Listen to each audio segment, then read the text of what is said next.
دنیا کو ہے پھر مار کا روح و بدن پیش، تہذیب نے پھر اپنے درندوں کو ابھارا، اللہ کو پابر دیے مومن پہ بھروسہ، ابلیس کو یورپ کی مشینوں کا سہارا۔ گفتند جہان ماں آیا بب تو می سازد، گفتم کے نمی سازد، میں نے کہا نہیں مجھے پسند نہیں، گفتند کے برہم زد، فرمایا کہ اچھا توڑ دو پھوڑ دو درہم برہم کر دو، با نشہ درویشی در ساز و دمادم زن، دمادم زن دمادم زن، کیوں پختہ شوی خضرا بر سلطنت جمزن۔ نحمدہ ونصلی علی رسولہ الکریم، اما بعد فاعوذ باللہ من الشیطان الرجیم، بسم اللہ الرحمن الرحیم، رب اشرح لی صدری ویسر لی امری واحلل عقدۃ من لسانی یفقہوا قولی۔ معزز حاضرین، السلام علیکم ورحمۃ اللہ وبرکاتہ۔ آپ حضرات نے مجھے جس موضوع پر گفتگو کی دعوت دی ہے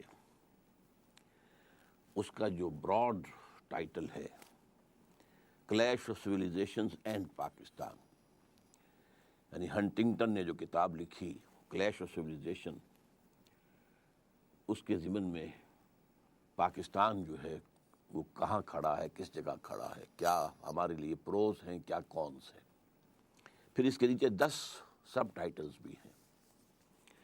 اصل میں میرے لیے آسانی ہو گئی ہے کہ میں انہی کے حوالے سے چند منٹ 5 6 منٹ ایک کے حوالے سے گفتگو کروں تو بات اچھی رہے گی۔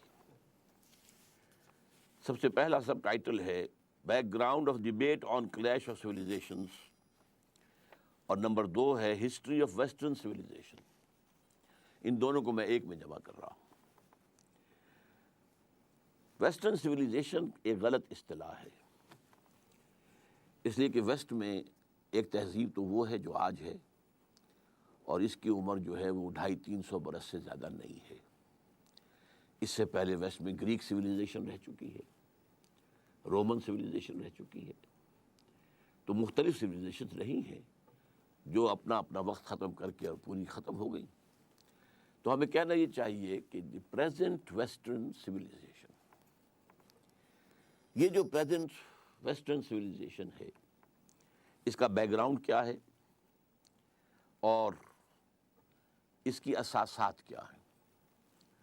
ہسٹوریکل بیک گراؤنڈ یہ ہے کہ یہ سویلائزیشن اصل میں اسلام کے زیر اثر شروع ہوئی ہے۔ اسلام کے آنے سے پہلے یورپ ڈارک ایجز میں تھا، اور وہ خود مانتے ہیں ڈارک ایجز، یہ اندھیرے کے دن تھے ان کے، نہ وہاں سائنس پڑھنے کی اجازت تھی نہ فلسفہ، دونوں جرم تھے مذہبی اعتبار سے، شدید ترین پاپائیت کا نظام، بدترین جس کو کہیں گے جبری اور ڈکٹیٹوریل نظام جو ہے مذہبی، وہ وہاں نافذ تھا۔ کسی کے گھر سے اگر سائنس کی کتاب نکل آئی تو وہ گھر جلا دیا جائے گا، کسی کے گھر سے اگر فلسفے کی کتاب نکل آئی، خواہ وہ یورپین فلسفی ہی ہو، گریک فلسفی واز یورپین فلسفی، لیکن اس کا بھی گھر جلا دیا جائے گا۔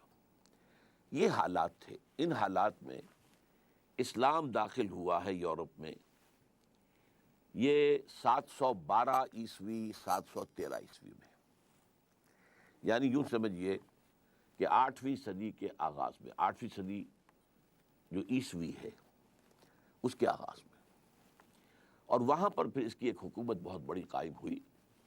پورا آئیبیرین پیننسولا، کہنے کو لفظ اسپین جو ہے وہ ایک ملک ہے، بہت بڑا ملک ہے، اور نہ صرف آئیبیرین پیننسولا بلکہ آئیبیرین پیننسولا کو جو استھمس جوڑتا ہے بقیہ یورپ کے ساتھ، وہ پائرینیز ماؤنٹینز ہیں، اور یہ بڑا یعنی مشکل گزرنے والا راستہ ہے، دشوار گزار راستہ ہے۔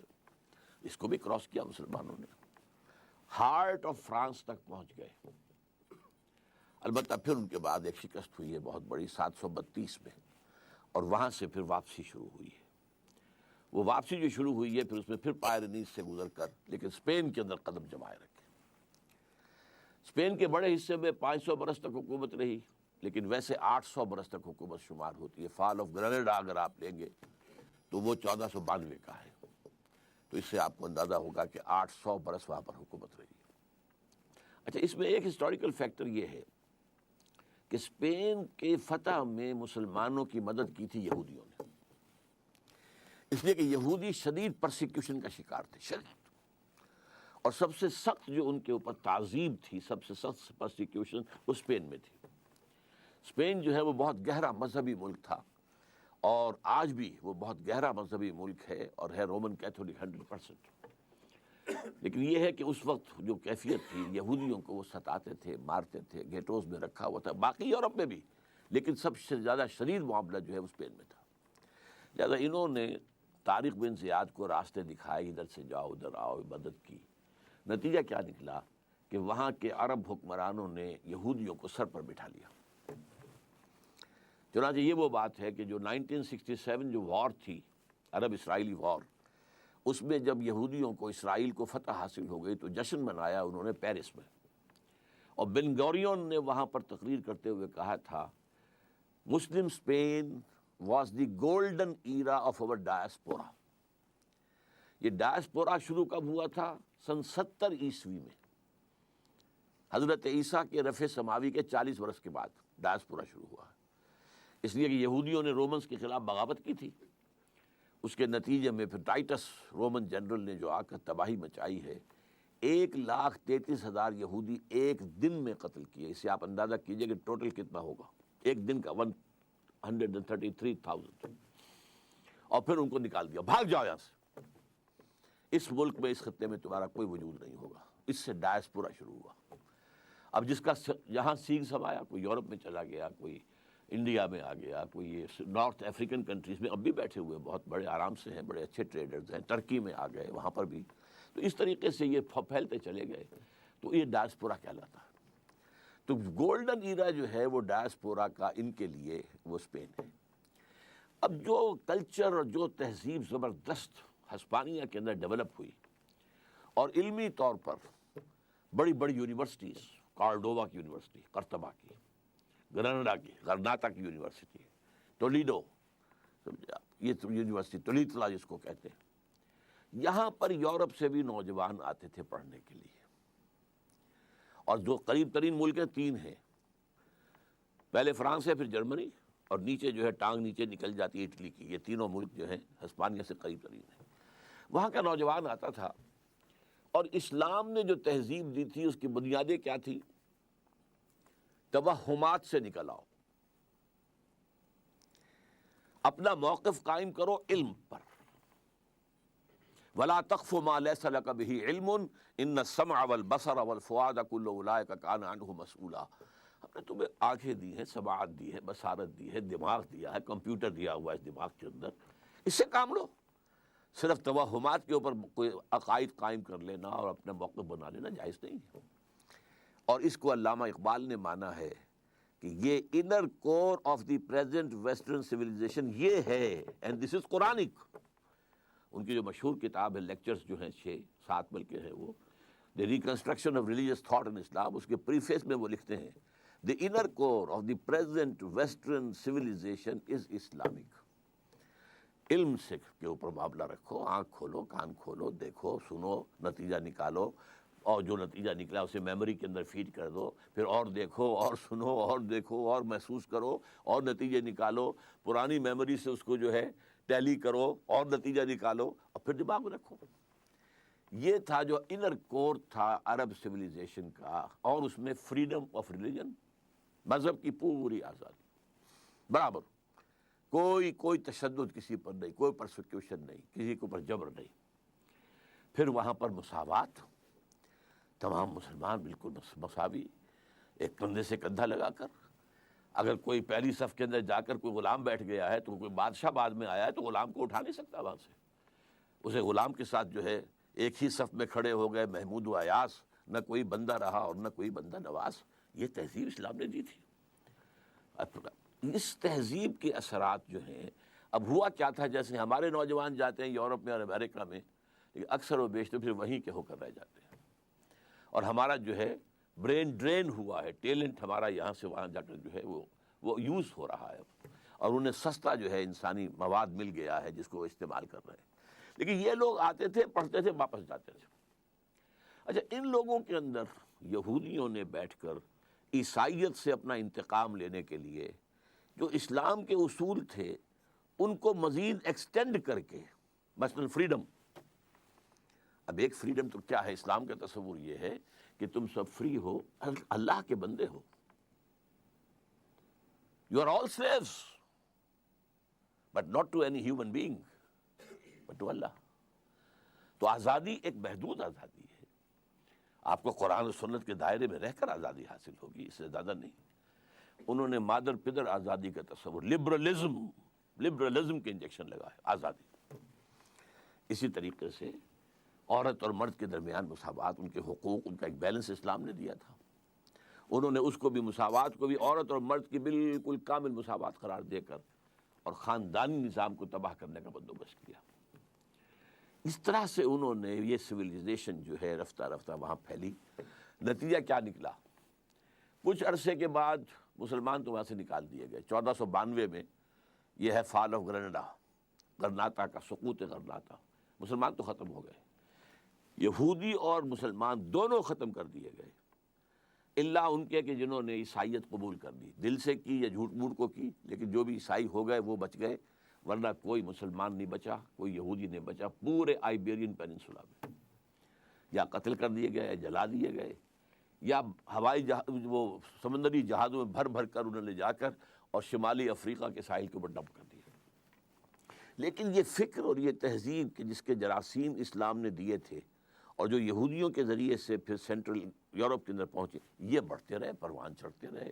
انہوں نے واقعتاً یہ کہ بہت سے نتائج پیدا کیے. اس کے نتیجے میں وہاں دو تحریکیں ابھری. ایک ریفرمیشن، مذہبی تحریک اصلاح مذہب. یعنی یہ کیا تماشا ہے، ایک شخص ہے پوپ بنا بیٹھا ہوا ہے بادشاہ، اور جو لفظ اس کی زبان سے نکل جائے that is the law. Who is he? We have Bible with us, we can read Bible with us, we can follow it.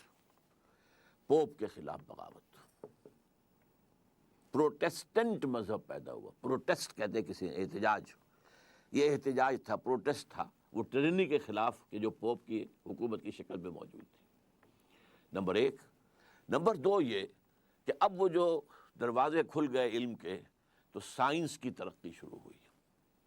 اب کھول آنکھ، زمین دیکھ، فلک دیکھ، فضا دیکھ، مشرق سے ابھرتے ہوئے سورج کو ذرا دیکھ. اب انسان نے دیکھنا شروع کیا، نتائج نکالنے شروع کیے. تو اکتشافات کا دور شروع ہوا، ڈسکوریز کا، انکشافات کا. پھر جو ہے چیزیں جو ہے ایجاد کی گئیں، ایجادات کا دور شروع ہوا. تو ایک فزیکل سائنسز، اچھا اسی کا نام رینیساں ہے، یا رینیسانس یا رینیسانس جس کو کہتے ہیں. یہ ہے تحریک احیاء العلوم. یہ علم بھی آزاد ہو گیا اور مذہب بھی آزاد ہو گیا. اور اس معاملے میں سب سے سبقت کرنے والا ملک جو ہے وہ انگلستان. سب سے پہلی بغاوت جو ہے پوپ کے خلاف وہ انگلستان نے کی. چرچ آف انگلینڈ اپنا علیحدہ بنا لیا، پوپ سے disconnected. We have nothing to do with you. اور سب سے پہلا دوسرا انہوں نے کیا کام کیا؟ اب تین چیزیں انہوں نے پیدا کی ہیں یورپ کے اندر. اب یہ ایک لمبا پروسیس ہے، کئی صدیوں پہ پھیلا ہوا ہے. یہ کوئی ایک دو چار دن کی بات تو نہیں ہے. وہ جو حفیظ کہتا ہے کہ تکمیل اور تدوین فن میں جو بھی حفیظ کا حصہ ہے، نصف صدی کا قصہ ہے، 2-4 برس کی بات نہیں. یہ 3-4 صدیوں کی بات ہے جو میں آپ کے سامنے چند الفاظ میں رکھ رہا ہوں. نمبر 1 انہوں نے ایجاد کیا سیکولرزم. مذہب کا ریاست سے کوئی تعلق نہیں. Keep your religion with you اور in your places of worship. مذہب ہوگا چرچ میں، سینیگوگ میں، مسجد میں. ریاست سے، سیاست سے، ملکی قانون سے کوئی تعلق نہیں.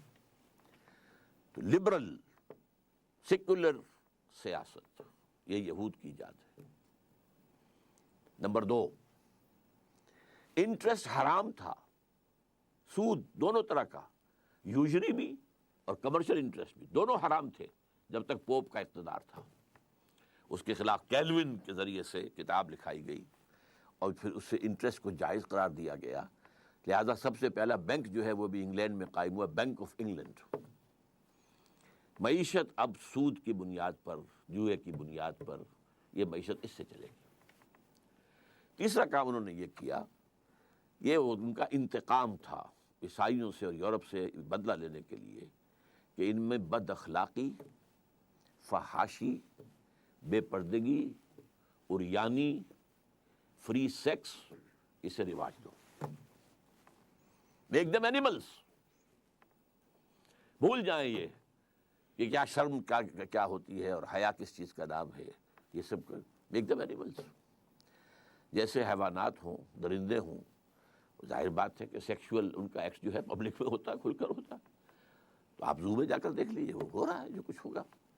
لہٰذا یہ کیا تماشا بنا رکھا ہے. یہ ساری چیزیں ان کے پروٹوکولز کے اندر لکھی ہوئی ہیں جو سائن ہوئے ہیں 1897 میں بیسل میں. اس میں چیزیں لکھی ہوئی ہیں. ہم نے یہ کام کرنے ہیں. اور اسی کے بعد سے یہ سارا میڈیا کے ذریعے سے اور سنیما کے ذریعے سے یہ سارا کا سارا جو فحاشی اور بے حیائی کا، اور عورت اور مرد کی بالکل مساوات. عورت کیوں دب کر رہے؟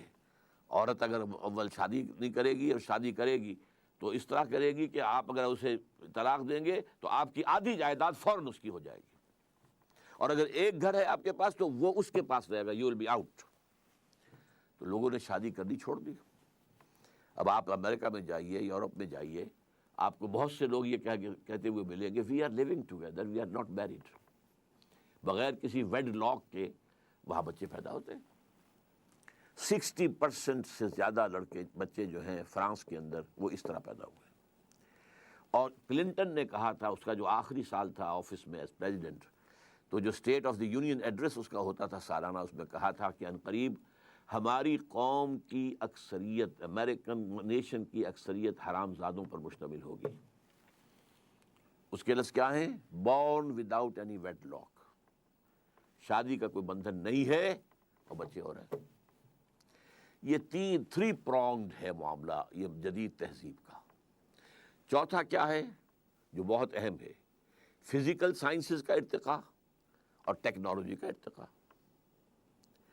ٹیکنالوجی اور فزیکل سائنسز یہ تہذیب کی ڈیفینیشن میں نہیں آتے ہیں، لیکن اس وقت یوں سمجھیے کہ پریزنٹ سویلائزیشن میں 3 ڈائمنشنز تو یہ ہو گئی جو میں نے بتایا. سیاست میں سیکولرزم، اور یہ سب سے زیادہ سوٹ کرتا ہے کس کو؟ یہودیوں کو. Because they are a very minute minority. وہ کہیں اگر مذہب کا کوئی تعلق ہو، کرسچینٹی کا تعلق ہو اگر ریاست کے ساتھ، تو ان کی کیا حیثیت امریکہ میں ہوگی، کیا حیثیت برطانیہ میں ہوگی؟ جب مذہب کو علیحدہ کر دیا تو وہ برابر کے شہری ہیں، دے آر ایکول سٹیزنز. یہودیوں نے پھر اسی سود کے ذریعے سے بینکنگ کا نظام قائم کیا، اور اس میں انہوں نے اتنی بڑی کامیابی حاصل کی کہ وہ یورپ کے ممالک کو آپس میں لڑاتے تھے، اور جب ان دونوں لڑنے والوں ملکوں کو پیسے کی ضرورت ہوتی تھی تو ان کے بینکرز ان کو قرض دیتے تھے. منہ مانگے ریٹس جو ہیں انٹرسٹ کے وہ ان سے لیتے تھے. اس طریقے سے سازشیں کر کے جنگیں کرانا، اور جنگ کے دونوں جو ہیں سائڈز ان کو قرض دینا اور پیسہ بنانا ان کے پاس. نتیجہ یہ نکلا کہ پچھلی صدی کے اسی زمانے میں، یوں سمجھیے آج ہم 2006 میں بیٹھے ہیں، 1905 میں گئے تھے علامہ اقبال، 1001 سال پہلے، 101 سال پہلے. لیکن انہوں نے وہاں مشاہدہ کر لیا تھا کہ اسی بینکنگ کے نظام کی وجہ سے فرنگ کی رگے جاں پنجے یہود میں ہے. They are controlling. بینکنگ کے نظام کے ذریعے سے وہ کنٹرول کر رہے ہیں. تو تہذیب کے جو سمجھیے بے شرم بے حیا معاشرت، خاندانی نظام کی تباہی، بے خدا بے دین لبرل سیاست، سود اور جوئے پر مبنی آزاد معیشت، اور چوتھی چیز جس کو میں اب اس وقت میرے سامنے مثال آئی ہے، پہلے کبھی نہیں آئی، جیسے 4th ڈائمنشن کہتے ہیں. یہ جہاں بیٹھے ہیں ایک لمبائی ہے، ایک چوڑائی ہے، ایک اونچائی ہے.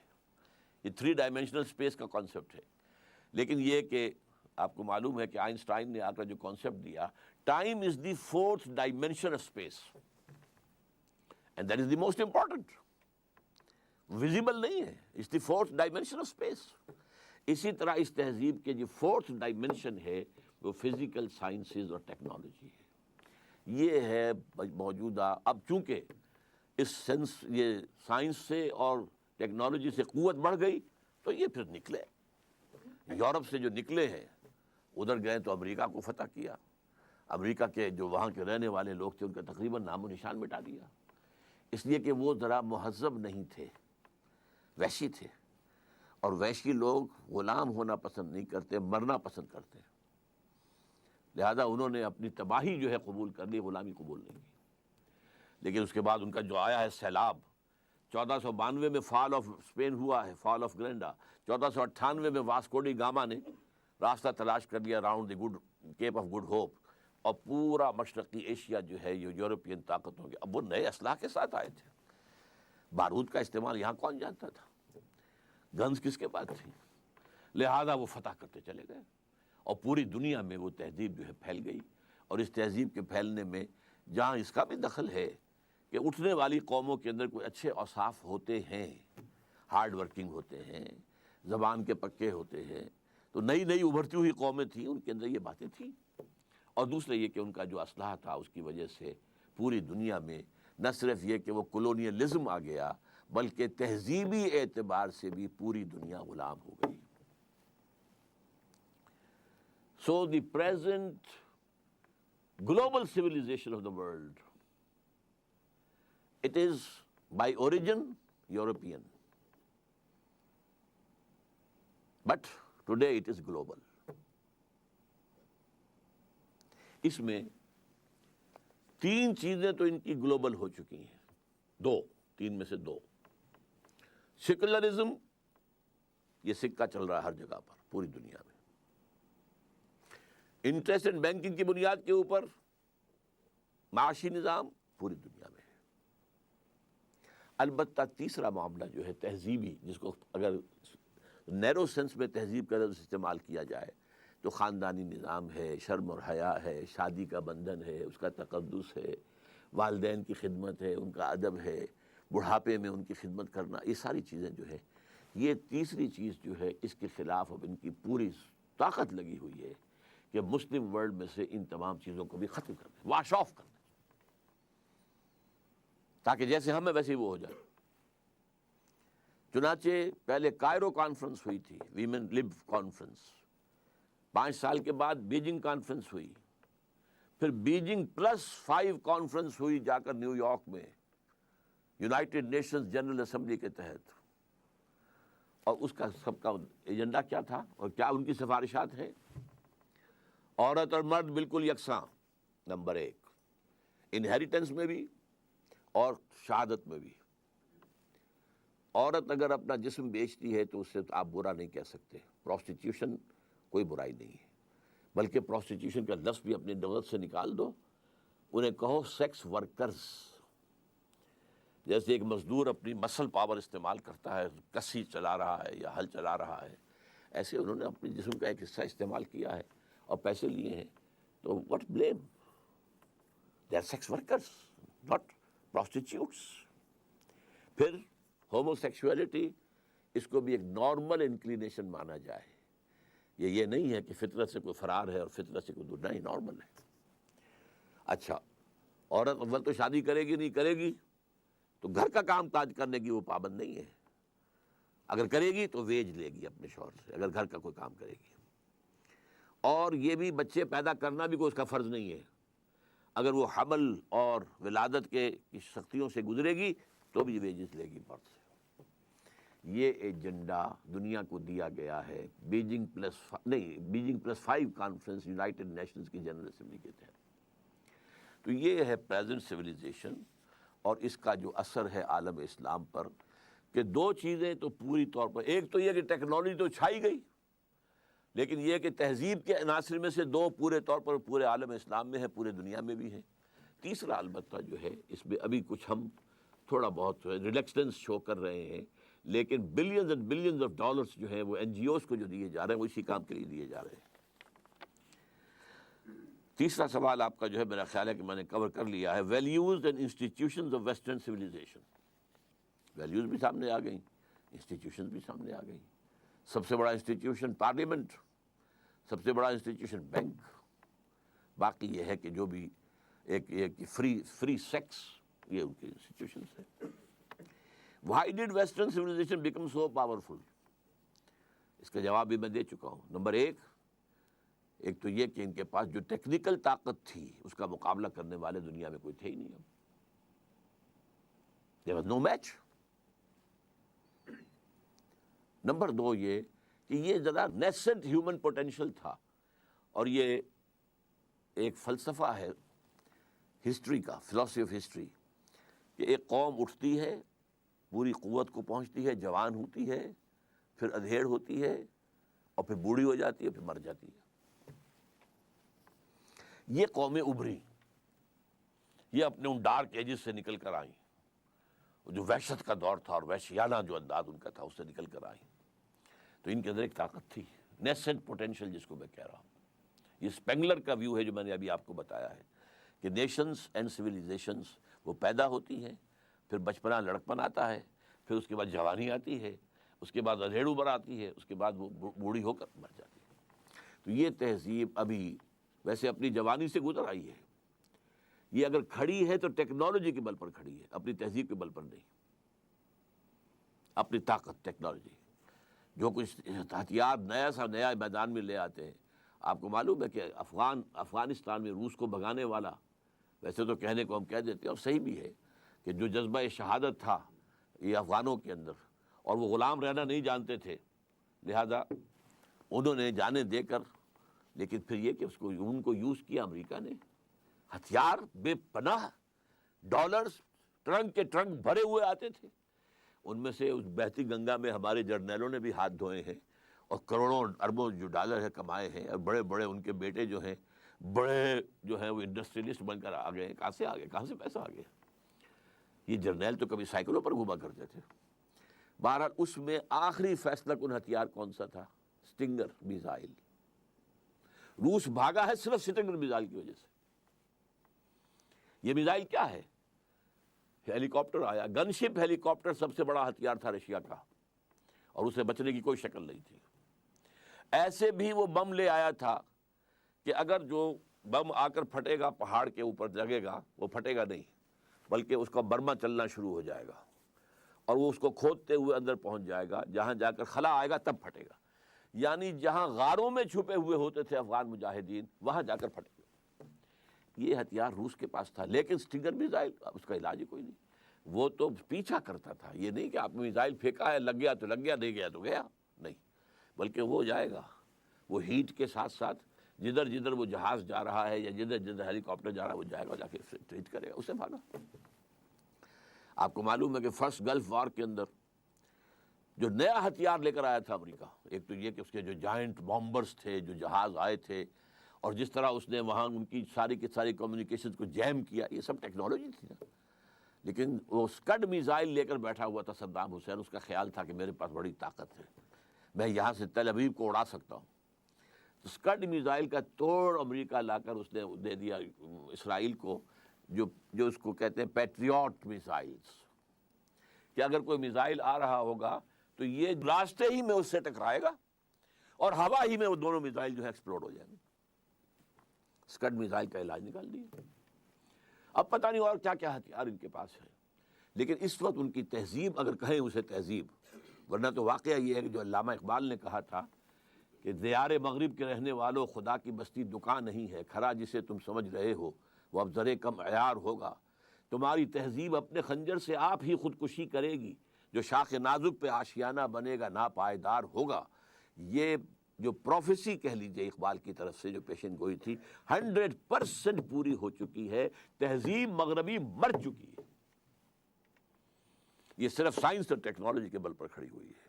اور اس کی مثال میں دیا کرتا ہوں، جیسے حضرت سلیمان کا آپ نے سنا ہی ہوگا کہ وہ ایک عصا کے ٹیک لگا کر کھڑے رہے، اور جنات کو جو بھی کام دیا گیا تھا اس کو سپروائز کرتے رہے، اسی حالت میں انتقال ہو گیا، جان نکل گئی، لیکن کھڑے رہے، وہ لاش کھڑی رہی، یہاں تک کہ دیمک نے چٹ کیا ہے عصا کو، عصا گرا ہے تو حضرت سلیمان علیہ السلام کی لاش گری ہے۔ اسی طرح دیمک چٹ کر چکی ہے اس تہذیب کو، جس کا سب سے بڑا منظر میں آپ کو بتا چکا ہوں کہ ان قریب ہماری قوم کی اکثریت جو ہے وہ حرامزادوں پر مشتمل ہوگی۔ دس از دیئر سویلائزیشن۔ اور شادی کے لیے کئی مرتبہ بش نے تقریر ہے کہ شادی کرو، شادی کرو، کوئی شادی کرنے کو تیار ہے، وائی خامخواہ اس بندھن میں بندھے ہم؟ عورت کو لاکھ ضرورت ہے، اگر وہ آئے میرے ساتھ رہے، بچے بھی ہوتے رہیں گے، but I am not going to sign the marriage document, why should I? یہ ہے تہذیب۔ تو تہذیب مر چکی ہے، ٹیکنالوجی کے بل پر کھڑی ہوئی ہے. تو why did western civilisation become so powerful? اس کا جواب آ گیا. How other civilisation responded to western challenge. اصل میں اس کے ضمن میں ہنٹنگٹن کا حوالہ دوں گا. ہنٹنگٹن نے جو کلیش آف سویلائزیشن میں بات لکھی ہے وہ یہ ہے کہ اس وقت دنیا میں کل 8 تہذیبیں ہیں. بلکہ حوالہ دیا ہے اس نے ٹوائن بی، جو اس دور کا سب سے بڑا فلسفی ہے، تاریخ کا فلسفہ تاریخ کا ماہر. اس نے گنوایا ہے 20 سویلائزیشن دنیا میں پیدا ہوئی ہیں، 12 مر چکی ہیں، ختم ہو چکی ہیں. اب موہنجو دڑو کی بھی تو کوئی سویلائزیشن ہوگی نا. آخر عراق کے اندر نیبوکڈنیزر کے دور کی بھی جو ہے اس سے بھی پہلے کی بھی سویلائزیشنز تھی نا. تو 12 تو ختم ہو چکی ہیں، 8 موجود ہیں. ان میں سے 6 ہمارے ساتھ 5 کمپیٹیبل ہیں. ایک ہماری اپنی تہذیب اور 5 اور یہ کمپیٹیبل ہیں. ان کی طرف سے کوئی ریزسٹنس نہیں ہے. مثلا سب سے بڑا ہمارے سامنے مثال ہے انڈین سویلائزیشن. معلوم ہوتا ہے کہ بہن ہے، وہی ناچ گانا رقص و سرود شراب نوشی یہ وہ سب کچھ بے حیائی جو بھی تھا. ان کے ہاں شادی کا بندھن تھا، عورت کا ایک معاملہ تھا، وہ بھی اب ختم ہو رہا ہے. تو اس نے یہ کہا تھا کہ یہ جو 6 ہیں سویلائزیشنز، ان میں سے 5 کو تو 7 سویلائزیشن جو مزید ہیں، ہماری ایک اور 6 اور 2، ان میں سے 2 وہ ہیں کہ جو ہمارے ساتھ ایسیمولیٹ نہیں ہو سکتی. ایک Muslim civilisation of the Muslims, Islamic civilisation, اور دوسرے ہے کنفیوشین سویلائزیشن آف چائنا. اچھا، یہ بات میں نے پہلی مرتبہ اس سے سنی ہے. میرا مطالعہ نہیں ہے، نہ میں چین گیا ہوں، نہ مجھے وہاں کے حالات معلوم ہیں. البتہ یہ کہ جب یہ میں نے چیز پڑھی تھی اس کے بعد ہی کچھ ہی عرصے کے بعد نیوز ویک کا ایک پورا شمارہ آیا تھا خاص، اور وہ تھا revival of Confucius in China. تو کنفیوشنزم جو ہے وہ گویا کہ وہاں پہ ریوائیو ہو رہا ہے. ان 2 کو کہا ہے اس نے کہ یہ ہمارے لیے they are hard nuts to crack. باقی 5 تہذیبیں جو ہیں یا 6 تہذیبیں جو ہیں، 5 کہنا چاہیے کیونکہ 6ٹھی تو ان کی اپنی ہے اور 2 یہ ہیں، تو 8 کل تہذیبیں ہیں. تو یہ ریئیکشن ہے کہ باقی تہذیبوں کی طرف سے کوئی خاص جو ہے کنفرنٹیشن نہیں ہوئی ہے. تہذیب کے حوالے سے اگر کسی درجے میں مقابلہ کیا ہے تو صرف مسلمانوں نے کیا ہے، لیکن وہ بھی صرف 3rd لیول پر. ریاست کی سطح پر سیکولرزم پورا تمام اسلامی ورلڈ جو ہے وہ قبول کر چکی ہے. انٹرسٹ بینکنگ کی بنیاد پر معیشت کا نظام پوری مسلم ورلڈ قبول کر چکی ہے. صرف جو لوور اسٹیٹم ہے، دی لوور اسٹیٹم آف سوسائٹی، یہ شرم حیا، کوئی شادی بیاہ کے معاملات، کوئی جو ہے عصمت اور عفت کی بھی کوئی اہمیت، اور یہ کہ خاندان کی فیملی کی لائف کا بھی کوئی اہمیت ہے، خاندان کے ادارے کے مضبوط ہونے کی بھی کوئی ضرورت ہے، بڑے بوڑھوں کی خدمت کرنا جو ہے وہ گویا سے ایک طرح کی عبادت. یہ ساری چیزیں جو ہیں یہ ابھی کچھ باقی ہیں، اور اس میں صرف مسلمانوں نے ریزسٹ کیا ہے. باقی دنیا میں کسی اور سویلائزیشن نے میری معلومات کی حد تک ریزسٹ نہیں کیا. اور یہی وجہ ہے چونکہ میں امریکہ آتا جاتا رہا ہوں. اب تو مجھے خیر 5 سال ہو گئے کہ میں نہیں جا سکا. 9/11 کے بعد تو انہوں نے مجھے ویزا دینا بند کر دیا. لیکن یہ کہ اس سے پہلے میں وہاں جا کر دیکھتا رہا ہوں کہ وہاں پر وہ جو ہے تہذیب اس کا تو خاتمہ ہو چکا ہے. بالکل فیملی سسٹم بالکل ختم ہو چکا ہے، تباہ و برباد ہو چکا ہے. شادی کے واس کہتا رہا ہے بش، لیکن شادی کرنے کو لوگ تیار نہیں ہیں. اور سب سے بڑی شکایت انہیں مسلمانوں سے کیا ہے؟ جو یہاں پر آیا ہے ہمارے ملک میں، یونائٹڈ اسٹیٹس آف امریکہ میں، وہ ہمارے ساتھ مرج ہو گیا. وہاں چینی گئے ہیں، وہاں کورینز گئے ہیں، وہاں ویتنامیز گئے ہیں، وہاں انڈینز گئے ہیں، بے شمار گئے. بلکہ جو 100 سال پہلے وہاں عرب گئے تھے وہ بھی ان کے اندر پورے طور پر وہ بالکل ضم ہو چکے ہیں، ان کی تہذیب میں مدغم ہو چکے ہیں. لیکن یہ کہ اب جو یہ 1970 کے بعد جو ایک امیگریشن ہوئی ہے بہت بڑے پیمانے پر، اور ہمارے یہاں سے ڈاکٹرز اور انجینئرز اور لائرز وغیرہ وغیرہ گئے ہیں، اور پورے عالم اسلام سے لوگ آئے ہیں. انہوں نے ان کا کہنا یہ ہے کہ یہ لوگ اپنی آئیڈینٹی برقرار رکھتے ہیں، یہ ہمیں مکس نہیں ہوتے. ہماری پارٹیز میں نہیں آتے کہ شراب نہیں پینی ہے، ہمارے اور سوشل فنکشنز ہوتے ہیں وہ مکسڈ ہوتے ہیں، وہ نہیں آتے ہیں. اور بہت سے لوگ ہیں جو کر رہے ہیں، لیکن بہت سے لوگ وہ ہیں جو نہیں کر رہے. انہوں نے اپنے اسلامک سینٹرز بنا لیے ہیں. تو یہ ہمارے ہاں ایک اپنی آئیڈینٹی برقرار رکھے ہوئے ہیں. یہ انہیں سب سے زیادہ کھلنے والی بات ہے. How other civilisation responded to western challenge, یہ میں نے آپ کے سامنے رکھ دیا. How Muslim responded to western challenge وہ میں آپ کے سامنے رکھ چکا ہوں. دو چیزیں 100% قبول کر چکے ہیں, اور تیسری چیز کے لیے اب جو جد و جہد ہو رہی ہے, ایک ہی حکم اور ایک ہی آرڈیننس, اور 30% عورتیں گھروں سے نکل کر آ کر اسمبلیوں کے اندر پہنچ گئی. یہ مکسڈ جو ہے ایک ثقافت پیدا کرنے کا سب سے بڑا کام تھا, اور سب سے بڑا جرم ہے میرے نزدیک مذہبی جماعتوں کا, کسی نے پروٹیسٹ نہیں کیا. ان کی گھٹی میں انتخابات پڑے ہوئے, گھٹی کے اندر خدر یہ تھا کہ اگر رجسٹ کرے گے تو انتخاب نہیں کرائے گا یہ. اور نظر آ رہی تھی کچھ, جیسے بلی کو جو ہے خواب میں نظر آتے ہیں چھیچڑے لٹکے ہوئے, ایسے انہیں وہ اپنے یہ سارے جو بھی ان کو حاصل ہیں مراعات وہ نظر آ رہی تھی, لہذا کسی نے کچھ نہیں کہا, ٹھیک ہے, ورنہ پوری دنیا میں کہیں نہیں ہے. ڈیموکریسی کا باپ امریکہ ہے, وہاں ایسا ہے. پہلی مرتبہ کہتے ہیں 16% عورتیں جو ہیں وہاں کی جو کانگریس کے اندر ہو گئی ہیں فار دی فرسٹ ٹائم. 33% کا کیا سوال, بھارت میں کہاں ہے؟ اور وہ عورتیں جو ہیں ان کی کوئی فکسڈ کوٹا نہیں ہے وہاں پر. ہاں کوئی عورت ہے وہ اپنا الیکشن لڑتی ہے, ہمارے ہاں بے نظیر لڑتی رہی ہیں, یہ عابدہ امام جو ہیں وہ لڑتی رہی ہیں, عورتیں لڑتی رہی ہیں, شاید تہمینہ دولتانہ نے بھی لڑا ہوگا واللہ عالم. لیکن یہ کہ وہ اپنے مقابلہ کر کے سامنے آتے تھے, یہ نہیں تھا کہ اب جو ہے پروونشل اسمبلی کے ممبرز بیٹھے ہوئے وہ عورتوں کو جو ہے وہ 33% عورتوں کو نامینیٹ کریں گے, اور اب ان کے جو بھی انٹرسٹ ہوں گے اس سے وہ خود کیا حاصل کرنا چاہیں گے اس کا آپ اندازہ کر لیجئے, مجھے کچھ کہنے کی ضرورت نہیں ہے.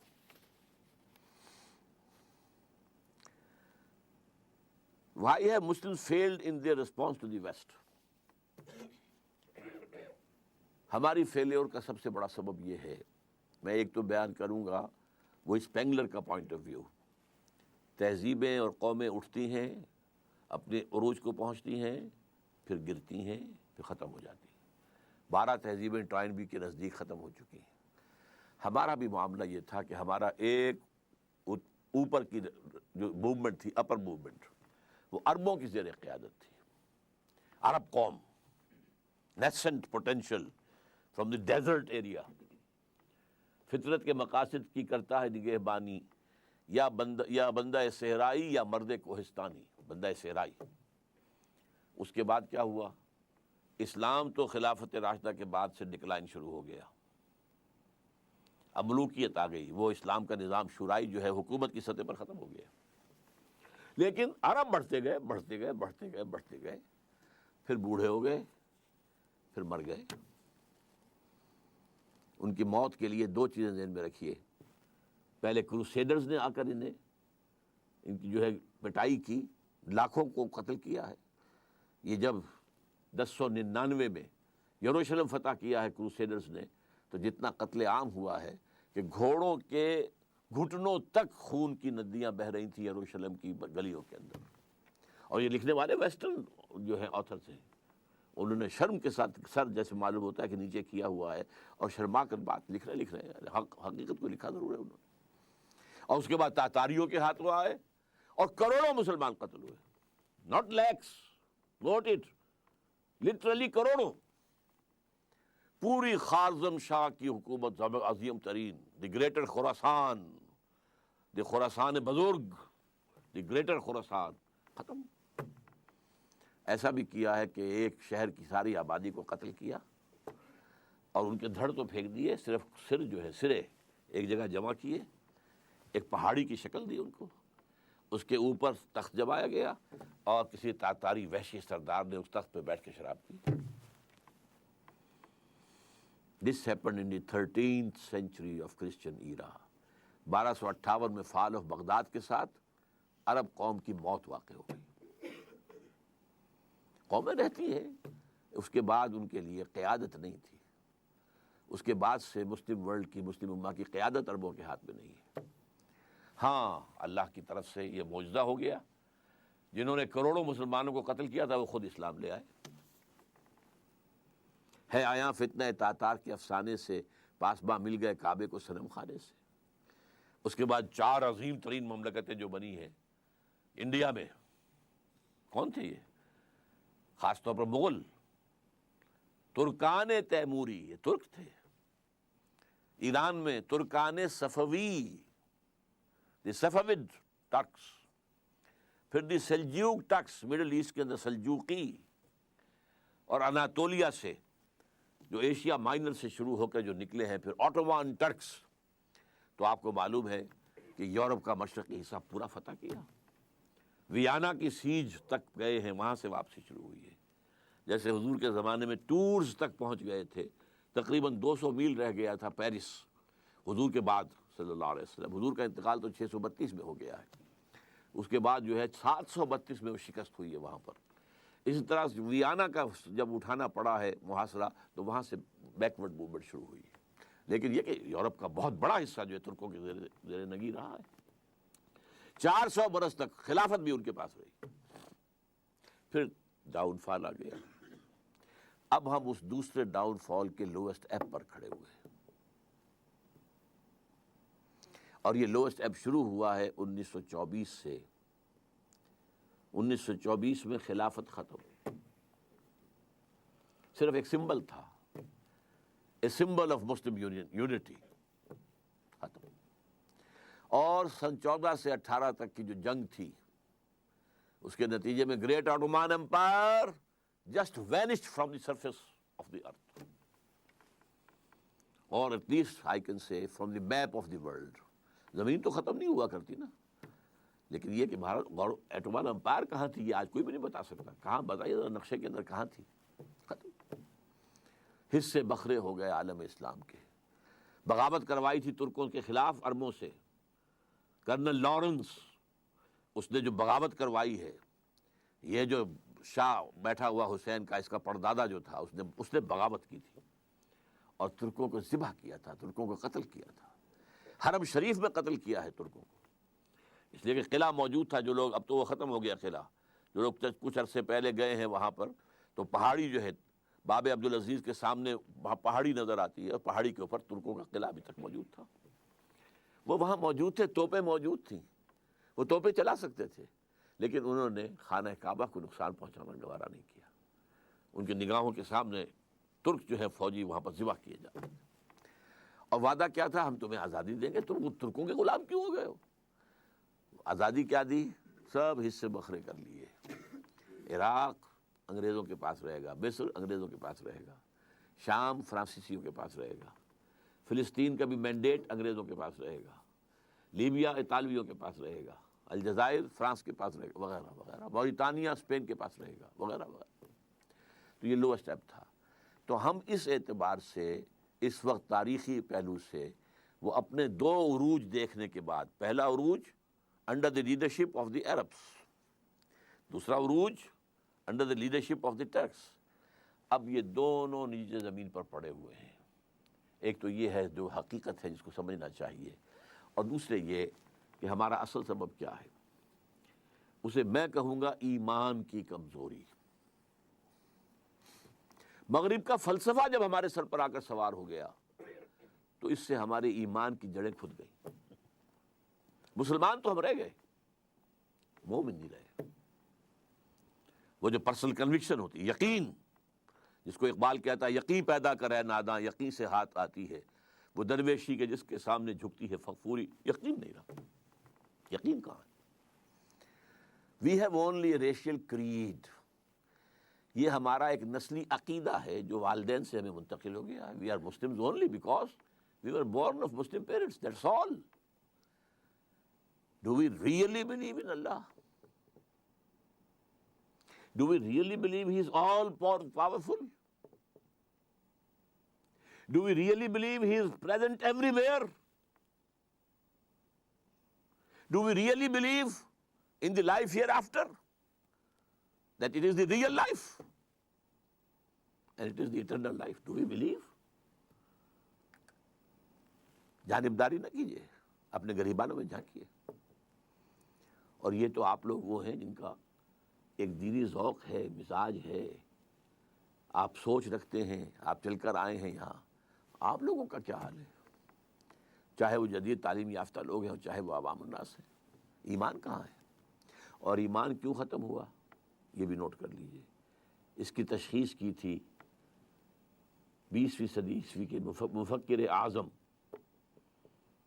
قرآن سے دوری، قرآن کو بند کر دو، انہیں علم کلام میں الجھا دو، انہیں تصوف میں مگن کر دو، مست رکھو ذکر و فکر صبح گاہی میں اسے۔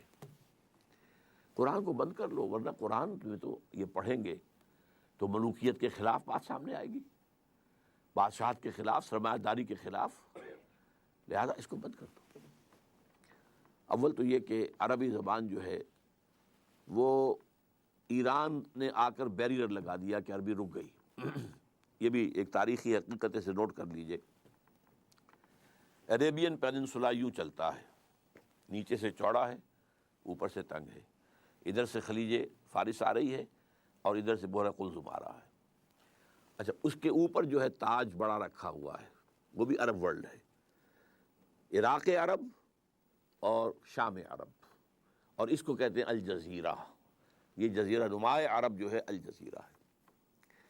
یہاں سے اسلام نکلا، مسلمان نکلے، فتوحات شمال میں تو خیر کوہ قاف جو ہے وہ رکاوٹ تھا، زیادہ آگے جا نہیں سکتے تھے، مغرب میں پھیلا، مشرق میں پھیلا، فتوحات تو دونوں طرف یکساں ہوئیں، لیکن کلچرل وکٹری جو ہے وہ ایسٹ میں حاصل نہیں ہو سکی، صرف ویسٹ میں ہوئی، چونکہ شمالی افریقہ جو ہے بیرن تھا، وہاں کوئی کلچر تھا ہی نہیں، وہاں کوئی تہذیب تھی ہی نہیں، نہ کوئی فلسفہ تھا، نہ کوئی ادب تھا، لہذا ویکوم تھا، اس ویکوم کو عربی نے آ کر کیپچر کیا، اور آج پورے شمالی افریقہ کی زبان عربی ہے۔ کیسے ہو گئی؟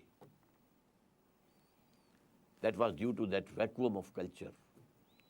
عرب آ کر چھا گئے، ان کی تہذیب چھا گئی، ان کی زبان چھا گئی، اور بڑے خوش قسمت رہے کہ اب ان کی مادری زبان ہے جس میں قرآن مجید ان کے پاس موجود ہے۔ مشرق کی طرف جب بڑھے ہیں، عراق سے نکل کر، شام سے نکل کر گئے مغرب کی طرف، عراق سے نکل کر آئے مشرق کی طرف، جو ایران ہے اس کا اپنا کلچر تھا، اس کی تہذیب تھی، اس کی زبان تھی، اس کا لٹریچر تھا، اس کی شاعری تھی، اس کا فلسفہ تھا، لہذا کلچرلی اسلام ایران کو فتح نہیں کر سکا، پولیٹیکلی فتح کیا ہے۔ اور اس کے بعد ٹیکس آ گئے، انہوں نے بھی پرشین اختیار کیے۔ ہمارے ہاں جو 800 برس حکومت رہی ہے تو Persian was the official language, not Arabic. عربی جاننے والے جو ہیں وہ تو صرف چند مولوی لوگ ہوتے تھے، اور وہ بھی عربی کہاں جانتے تھے، وہ تو فقہ پڑھتے تھے اصل میں، اس لیے کہ 3 عہدوں کے لیے آدمی درکار تھے، سول سروس تھی یہ ان کی، مسلمان حکومتوں کی، کہ انہیں قاضی چاہیے، magistrates, they must be expert in law, مفتی چاہیے، یورس کنسلٹنٹس، مفتی، اور خطیب چاہیے جامع مسجدوں کے لیے۔ اس کے لیے انہوں نے نظام بنایا، ایک تعلیمی نظام، اس میں زیادہ زور نہ عربی زبان پر ہے نہ قرآن پر ہے، سارا زور فقہ پر ہے۔ لہذا یہاں پر عربی آئی ہی نہیں، قرآن مجید سے ہمارا تعارف ہوا ہی نہیں۔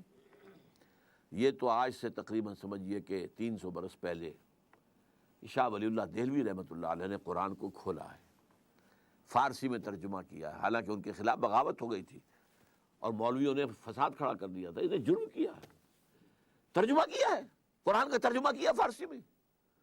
ان کو قتل کرانے کے لیے ولایتی بلا لیے گئے تھے۔ ولایتی کون ہے؟ افغان۔ ایک دوسرا چونکہ ملک تھا نا، یہ ولایت تھا، یہ افغانستان جو ہے یہ ولایت تھا۔ تو جیسے کہیں سے ہمارے ہاں مکرانی جو ہے وہ جرائم پیشہ لوگ مشہور تھے کراچی میں، مکرانی کی شکل دیکھ کر آدمی ڈرتا تھا، اس طرح یہ افغانی جب آتے تھے ولایتی، تو ولایتی بلا لیے گئے تھے کرائے کے قاتل، اور مسجد فتح پوری جو جہاں سے کہ شروع ہوتا ہے ان کا جو کون سا ہے، چاندنی چوک، وہاں اس کے سرے کے اوپر جو فتح پوری مسجد ہے، اس میں عصر کی نماز کے بعد حدیث کا درس دیتے تھے شاہ صاحب، اور طے یہ تھا کہ جب وہ نکلیں گے تو قتل کر دیں گے وہ پٹھان جو کھڑے ہوئے ہیں۔ لیکن کچھ اللہ نے ان کی ایسا روب ان کے اندر پیدا کر دیا، دہشت پیدا ہو گئی ان کے اندر، ان کے ہاتھ نہیں اٹھے، otherwise he would have been killed.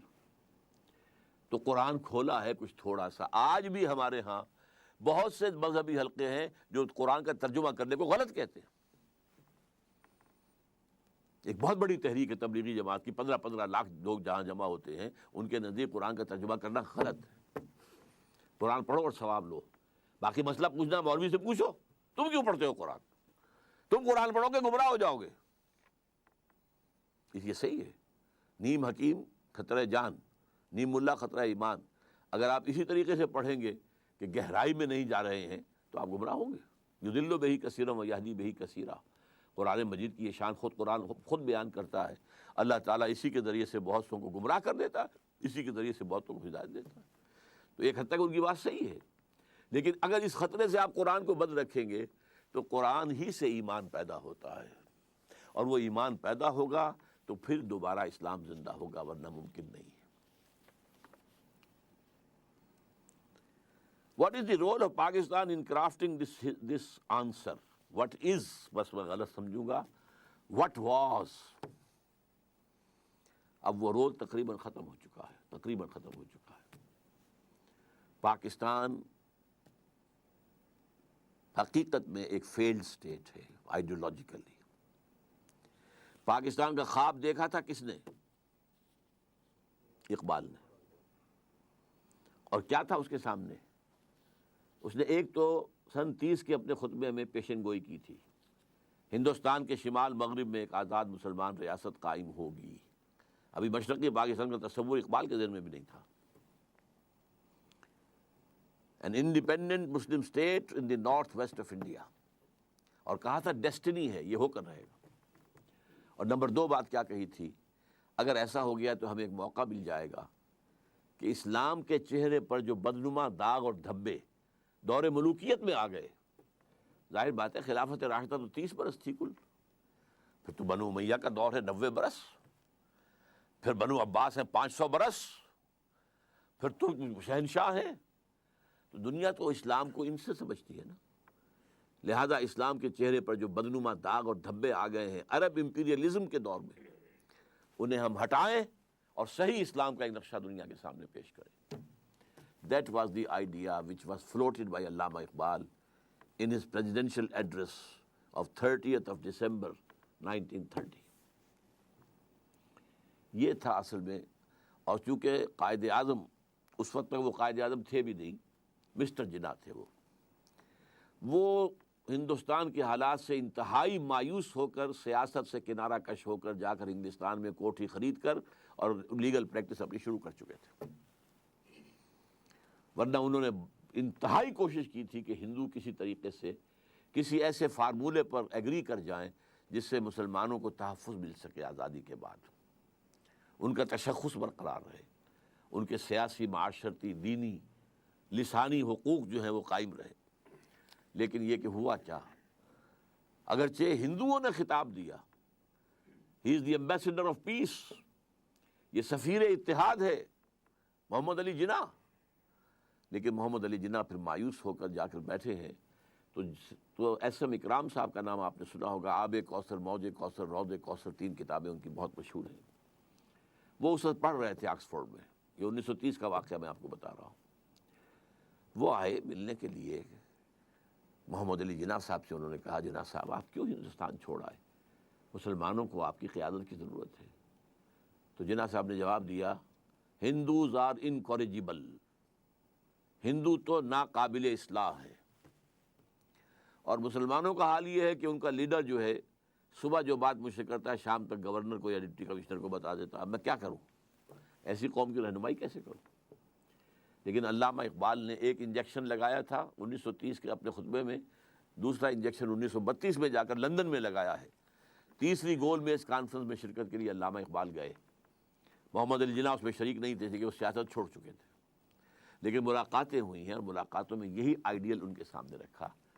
اور اس کے بعد جو واپس آئے ہیں محمد علی جناح، اور پھر انہوں نے 10 سال 1937 سے لے کر 1947 تک جو اسلام کا راگ الاپا ہے، ہماری تہذیب، ہمارا تمدن، ہمارے قوانین، ہماری معاشرت، ہماری معیشت، ہمارے اصول، ہمارا دستور، کیا پوچھتے ہو مجھ سے دستور کیا ہوگا پاکستان کا؟ پاکستان کا دستور تو 1400 برس پہلے سے طے ہے۔ یہ جو راگ الاپا ہے، بلکہ میں نے ایک دفعہ استعمال کیا تھا لفظ کہ قوالی گائی ہے اسلام کی، اس پر ہم ایک کتاب مرتب کر کے انشاءاللہ جلدی شائع ہو جائے گی، لیکن لوگ بھول گئے۔ وہ ایک تقریر جو ہے 11 اگست 1947 کی کو، اس کو تو ایک جملے کو لیے پھرتے ہیں، لیکن یہ کہ پورے 10 برس، بلکہ پاکستان بننے کے بعد بھی 1.5 برس جو اور مزید انہیں ملا ہے، جتنی تقریریں انہوں نے کی ہیں، اسلام کا نظام یہاں ہم نے اسلام کا قائم کرنا، یہ تھا رول جس کے لیے پاکستان بنا تھا۔ We have utterly failed۔ ظاہر بات ہے پاکستان کی بنیاد نسل پر نہیں ہے، رنگ پر نہیں ہے، زبان پر نہیں ہے۔ نیشنلزم دنیا میں ان تین چیزوں کی بنیاد پر ہوتا ہے۔ یہ تو اس مسلم نیشن ہوڈ، ہم جو ہیں ہم وطن کی بنیاد پر قوم نہیں ہیں، نسل کی بنیاد پر قوم نہیں ہیں، ہم زبان کی بنیاد پر قوم نہیں ہیں، بلکہ ہماری قومیت جو ہے وہ ہمارے دین، ہمارے مذہب کی بنیاد پر ہے۔ یہی تھا نا جو راگ الاپا تھا۔ یہ ہے جو رول پاکستان کے لیے تھا، لیکن ہم اس رول کو ختم کر چکے ہیں، بلکہ اس رول کو رول بیک کر چکے ہیں، وہ ختم ہو چکا۔ اس لیے اگرچہ ابھی اللہ تعالیٰ کی طرف سے بھی کوئی معجزہ رونما ہو سکتا ہے، کبھی بھولی ہوئی منزل بھی یاد آتی ہے انسان کو، شاید کہ کوئی معجزہ ہو جائے، شاید کہ ان جماعتوں کو جو انتخابی الیکشن کے اندر، سیاست کے اندر اس کی دلدل میں پھنس کر رہ گئی ہیں، شاید کہ ہوش آ جائے کہ یہ طریقہ نہیں ہے اسلام کے لیے کام کرنے کا، شاید کہ وہ اس کے لیے ایک عوامی انقلابی تحریک اٹھانے کے لیے تیار ہو جائیں، شاید کہہ رہا ہوں، شاید ہو جائے۔ اللہ تعالیٰ کر سکتا ہے، اللہ تعالیٰ دلوں کو بدل سکتا ہے، اللہ تعالیٰ جو ہے لوگوں کے رخ کو تبدیل کر سکتا ہے۔ بہرحال اگر ہو جائے تو اللہ کا فضل ہوگا، کرم ہوگا، اس کا رحم ہوگا، اس کی معافی ہوگی، اس کا درگزر کرنے کا معاملہ ہوگا، لیکن بحالات موجودہ given facts on the grounds جو ہیں اس میں اس کا کوئی امکان نظر نہیں آ رہا۔ تو what is the role of Pakistan in crafting this answer? تو میں اس کا جواب دے رہا ہوں، what was the role of Pakistan, جو کہ ہم تقریباً کھو چکے ہیں۔ یہی وجہ ہے کہ اب قوم نہیں رہی، قومیتوں میں تقسیم ہو چکے ہیں۔ اگر پاکستانی مسلمان ایک قوم ہوتے تو کالا باغ ڈیم کبھی کا بن چکا ہوتا۔ They are not one nation. Sindhi کسی شکل میں مر جائیں گے، جانے دے دیں گے، لیکن کبھی گوارا نہیں کریں گے، برداشت نہیں کریں گے، نام سننے کو تیار نہیں، کوئی دلیل سننے کو تیار نہیں۔ ہمارا یہ کمانڈو پریزیڈنٹ جو ہے، اس نے بڑی جرت سے کام لیا تھا، سندھ میں جا کے جلسے کیے، سندھ میں جا کے لوگوں سے گفتگویں کی، ڈائلاگ کیے، سب کچھ کیا، اور کہتا بنے گا، لازماً بنے گا، لازماً بنے گا، لیکن then he had to retrace his steps. اب کہاں ہے، کہاں ذکر ہے؟ کہتے ہیں 2016 تک ہم کالا باغ ڈیم سمیت سب ڈیم بنا لیں گے، لیکن کہاں، کوئی امکان ہی نہیں ہے۔ اور 2016 تک پاکستان پہنچتا بھی ہے کہ نہیں، ورنہ رینڈ کارپوریشن اور دوسرے تھنک ٹینکس جو ہیں وہ تو سمجھتے ہیں کہ 2012 کے بعد پاکستان کا وجود نہیں ہوگا، یا میکسیمم 2020 تک، 2020، اس کے بعد پاکستان کے نام سے کوئی ملک دنیا میں نہیں ہوگا۔ اس سے پہلے بلکنائزیشن کی پیشن گوئی ہے کہ 6 حصوں میں پاکستان تقسیم ہو چکے گا۔ بلکنائزیشن، صرف تھوڑا سا پنجاب اور تھوڑا سا سندھ رہ جائے گا پاکستان، باقی بلوچستان آزاد ہوگا، پختون علاقہ سارا کا سارا، اب تو نقشہ انہوں نے بھیج دیا ہے، آپ نے پڑھا ہی ہوگا اخبارات کے اندر، جو ڈیفنس ڈپارٹمنٹ نے جو اب مڈل ایسٹ کا نیا نقشہ جو ان کے پیش نظر ہے، وہ یہ بات اپنی جگہ پر ہے، یہ ان کے پیش نظر ہے۔ اللہ کے پیش نظر کیا ہے یہ وہ جانتا ہے، ہوگا کیا یہ اللہ کو معلوم ہے، لیکن ان کا جو نقشہ ہے وہ تو یہ ہے۔ پاکستان کی پختون بیلٹ سارا NWFP، اور بلوچستان کے اندر بھی پختون حصہ جو ہے یہ افغانستان کو دے دیا جائے گا۔ آزاد کشمیر اور شمالی علاقہ جات لے کر انہیں جمع کر کے اور انڈین کشمیر کے ساتھ ملا کر یہ ایک آزاد کشمیر ہوگا، انڈیپینڈنٹ گریٹر کشمیر۔ کراچی اور اس کے ملحقہ علاقے جو ہیں یہ جناح پور یا لیاقت آباد بن جائیں گے، باقی رہ جائے گا تھوڑا سا حصہ جو ہے پنجاب کا اور تھوڑا سا سندھ کا، اللہ خیر سکا، یہ پاکستان ہوگا۔ اور یہ تو فرسٹ سٹیپ ہے۔ سیکنڈ سٹیپ یہ ہوگی کہ اس کا بھی وجود نہیں رہے گا، نام و نشان دنیا کے نقشے سے مٹ جائے گا، جیسے کہ پچھلی صدی کے آغاز میں آٹومان امپائر کا نام و نشان مٹ گیا، اور پچھلی صدی کے آخر میں USSR کا نام و نشان مٹ گیا۔ تو اسی طریقے سے ہو سکتا ہے اس ملک کا بھی ہو جائے، واللہ عالم، لیکن ہمیں اللہ کی جناب میں توبہ کرنی چاہیے اور اپنی اس منزل کو دوبارہ مستحضر کر کے اور کوئی عوامی اور انقلابی تحریک شروع کرنی چاہیے۔ What is the significance of ideology of Pakistan, یہ میں بیان کر چکا ہوں۔ آئیڈیالوجی کیا تھی؟ وہ یہ تھی، کس لیے ملک لیا، کس لیے لاکھوں جانیں جو ہے وہ تلف کروائیں، لاکھوں کی تعداد میں قتل ہوئے، ناٹ ان تھاؤزنڈس، لیکس، ہزارہا مسلمان عورتیں ریپ ہوئیں یا وہیں پر رہ گئیں، روک لیا گیا ان کو۔ اور mid 50s جو تھی، 1950s کے درمیان میں انڈیا کا اور پاکستان کا ایک معاہدہ ہو گیا تھا کہ یہ جو ایبڈکٹڈ ویمن ہیں، جو انڈین پنجاب کے اندر مسلمان ہیں اور جو پاکستانی پنجاب ہے اس میں ہندو اور سکھ ہیں، ان کی بازیابی کی جائے اور انہیں واپس کروایا جائے، مسلمانوں کو لایا جائے ویسٹ پنجاب، اور جو ہندو اور سکھ عورتیں ادھر رہ گئی ہیں یا رکھ لی گئی ہیں انہیں وہاں پہ بھیجا جائے۔ تو اس ٹیم کے اندر کام کرنے والے ایک شخص نے مجھے بتایا تھا، میں اس وقت میڈیکل کالج میں طالب علم تھا، کہ بہت سی مسلمان عورتوں نے ہمارے ساتھ آنے سے انکار کر دیا، اور کیسی عمدہ باتیں انہوں نے کہی ہیں۔ انہوں نے نمبر ایک تو یہ کہا، اب آئے ہو ہمیں لینے کے لیے، جبکہ یہاں ہمارے 2 2 3 3 بچے ہو چکے ہیں۔ عورت کے لیے تو بچہ اس کی جان ہے، اور اس سے بھی زیادہ بٹر ٹروتھ، تمہارے ہاں ہمیں اب قبول کون کرے گا؟ کوئی ہم سے شادی کرنا پسند کرے گا؟ وہاں کیا کریں گے ہم؟ کیا لیں گے وہاں جا کر؟ لیں گے کیا؟ اس کاسٹ پر یہ پاکستان بنایا تھا۔ آج تک حاصل کیا کیا ہے؟ ہمارے ہاں کوئی برلا اور ٹاٹا نہیں تھے، اب برلاؤں کے باپ ہم نے پیدا کر دیے، ٹاٹاؤں کے باپ پیدا کر دیے۔ جاگیرداری انڈیا میں فوراً ختم کی گئی اور یہاں ابھی تک برقرار ہے، قائم ہے۔ کچھ لوگوں کا کہنا یہ ہے کہ جاگیرداروں نے پاکستان بنوایا ہے، اسلام کے نام پر زمینداری، ایبسنٹی لینڈ لارڈزم، اور یہ سارا جو ہے مزارعت اور یہ غیر حاضر زمینداری، یہ سارا نظام جو ہے اسلام کے نام پر چل رہا ہے۔ بہرحال، what is the significance of the ideology of Pakistan? How shall we prepare ourselves for the challenge? اس کے لیے میں نے مفصل تقریریں کی ہوئی ہیں۔ ایک لفظ ہے توبہ، لیکن توبہ 2 لیولز پر۔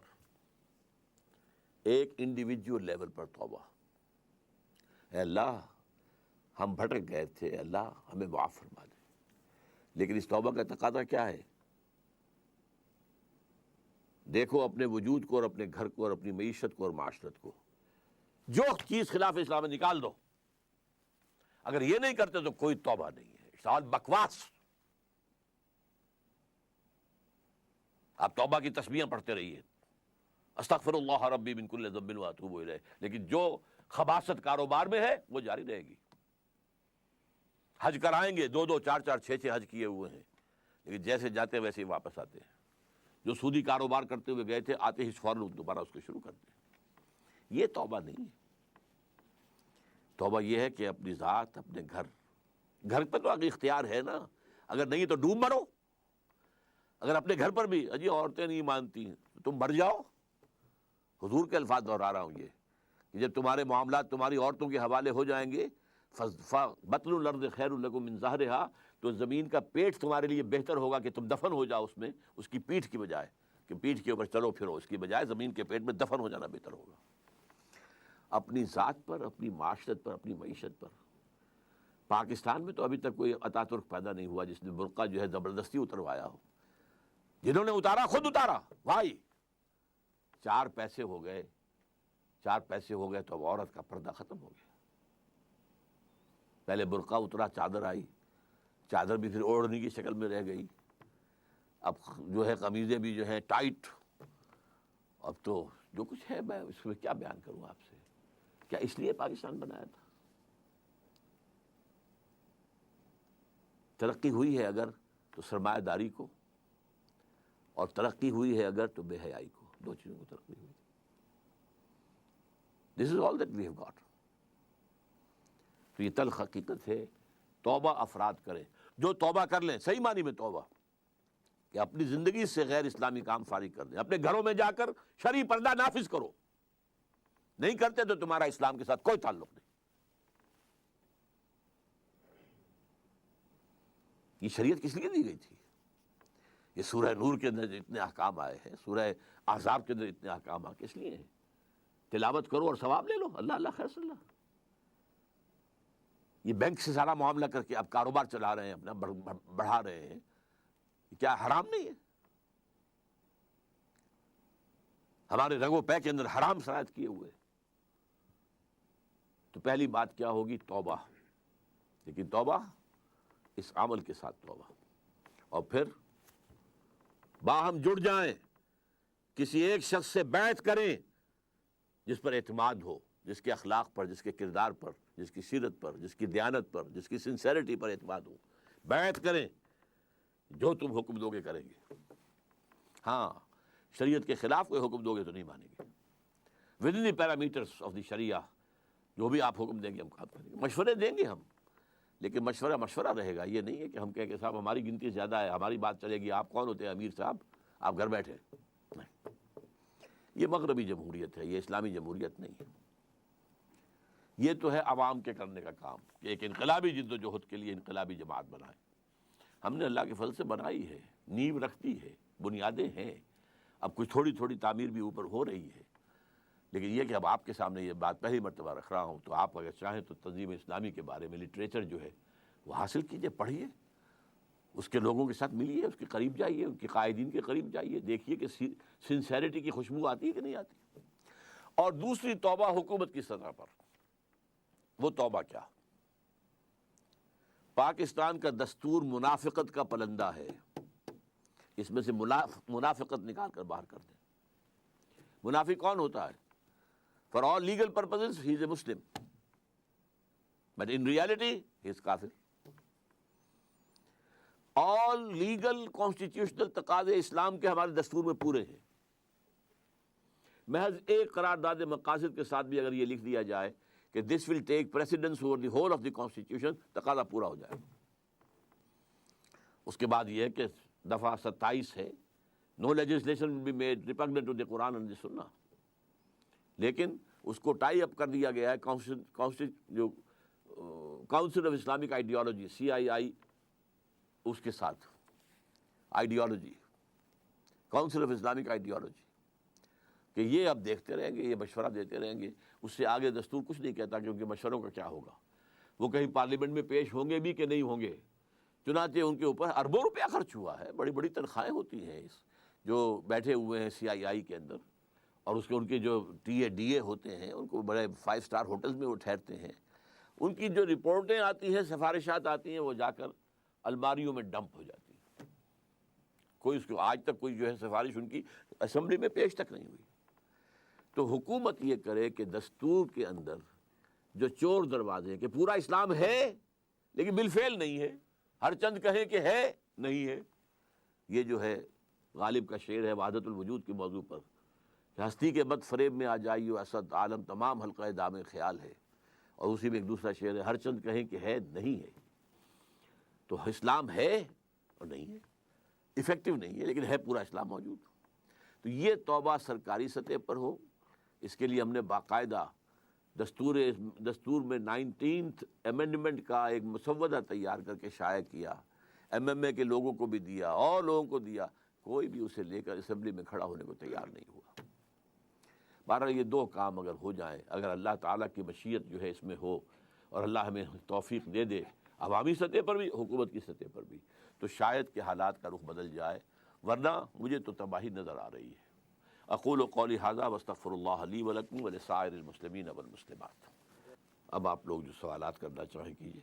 جو بینکس ہیں جن کا عام کنونشنل بینکس ہیں یا مغربی طرز نظام، پاکستان میں کوئی اسلامک بینک نہیں ہے، سب جھوٹ ہے، فساد ہے، دھوکہ ہے، فریب ہے۔ سود کے اوپر لیبل بدل دیا گیا ہے۔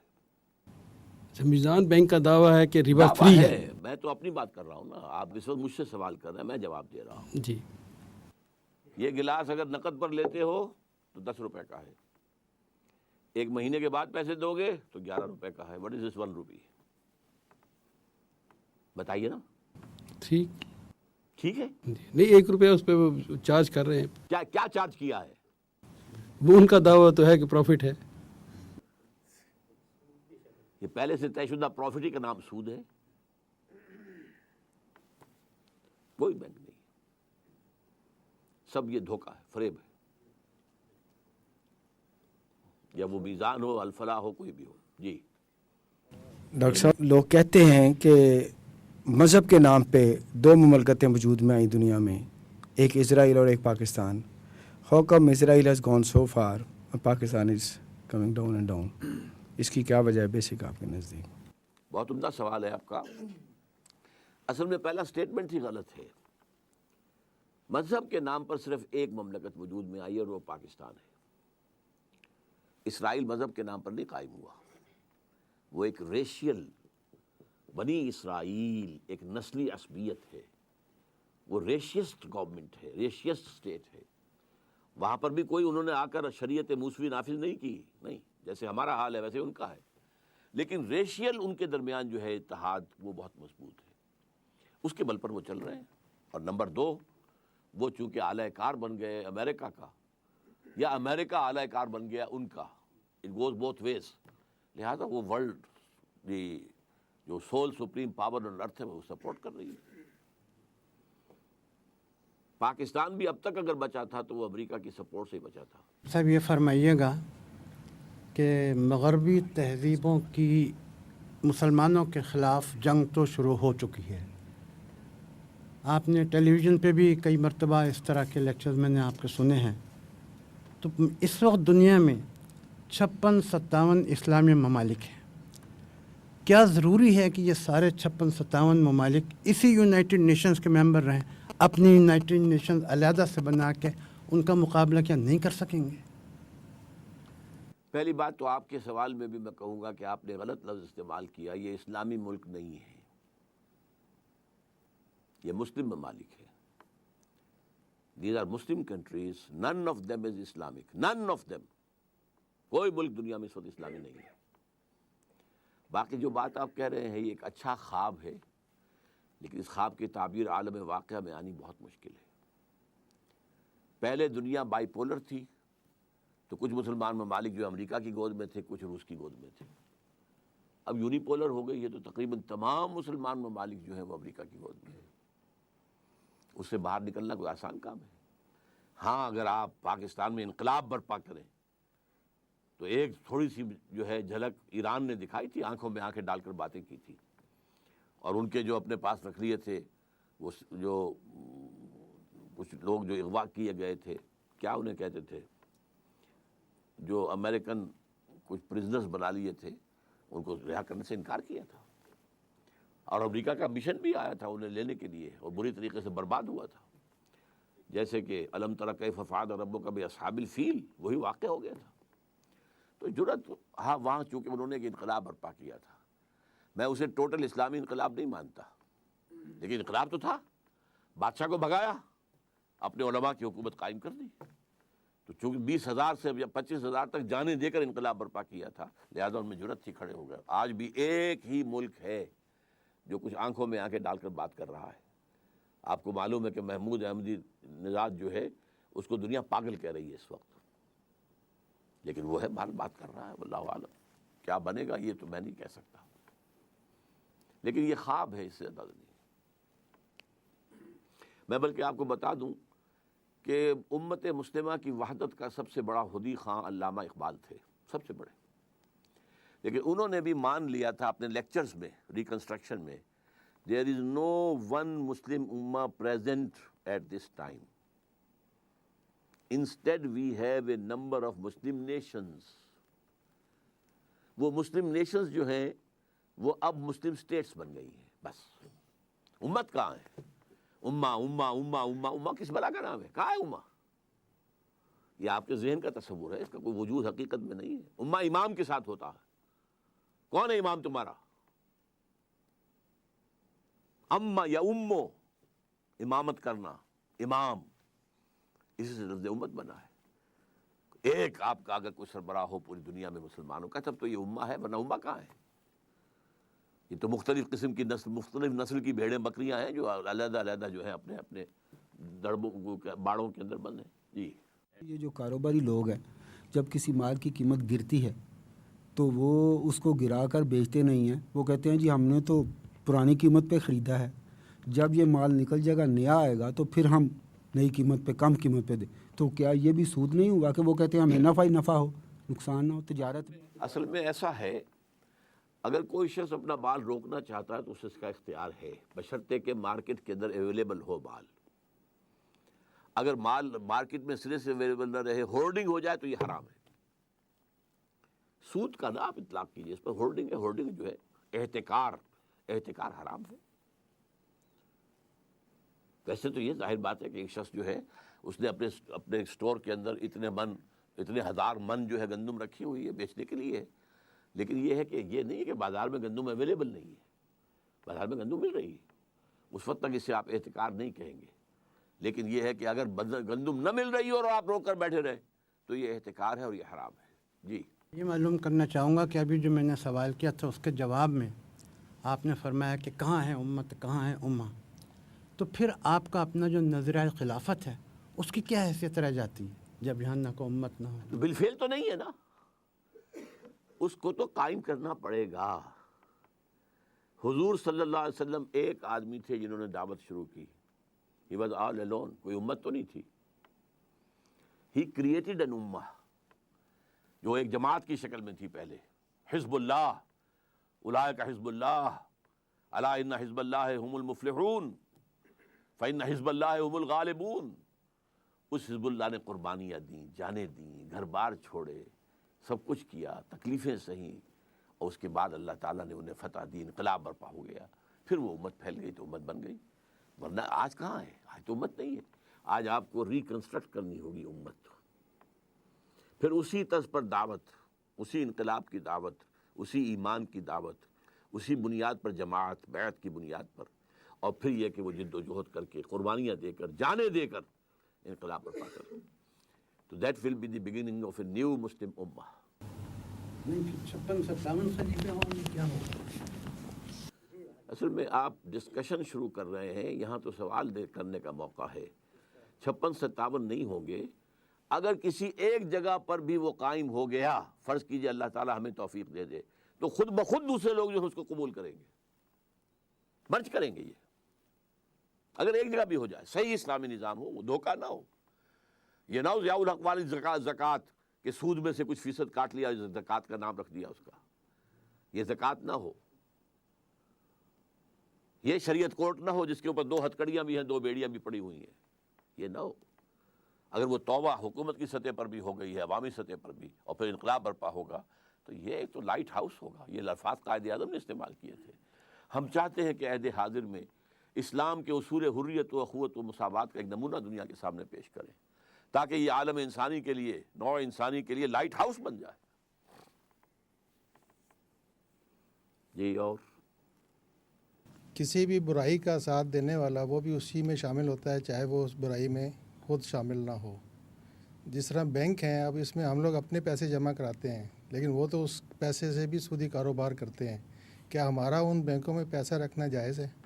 میرے نزدیک بینک میں پیسہ رکھنا ایک تو ہو سکتا ہے کہ آپ نے وہ سیونگ بینک کا اکاؤنٹ رکھا ہو، سود لے رہے ہو تو حرام.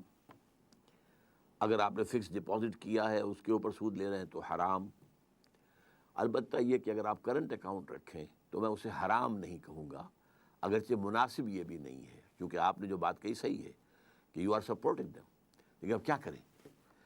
ویسے بھی ٹرانزیکشن کے لیے بھی، کاروبار کے اندر پیسہ یہاں سے وہاں بھیجنا ہے، کیا کریں، کس طرح کریں؟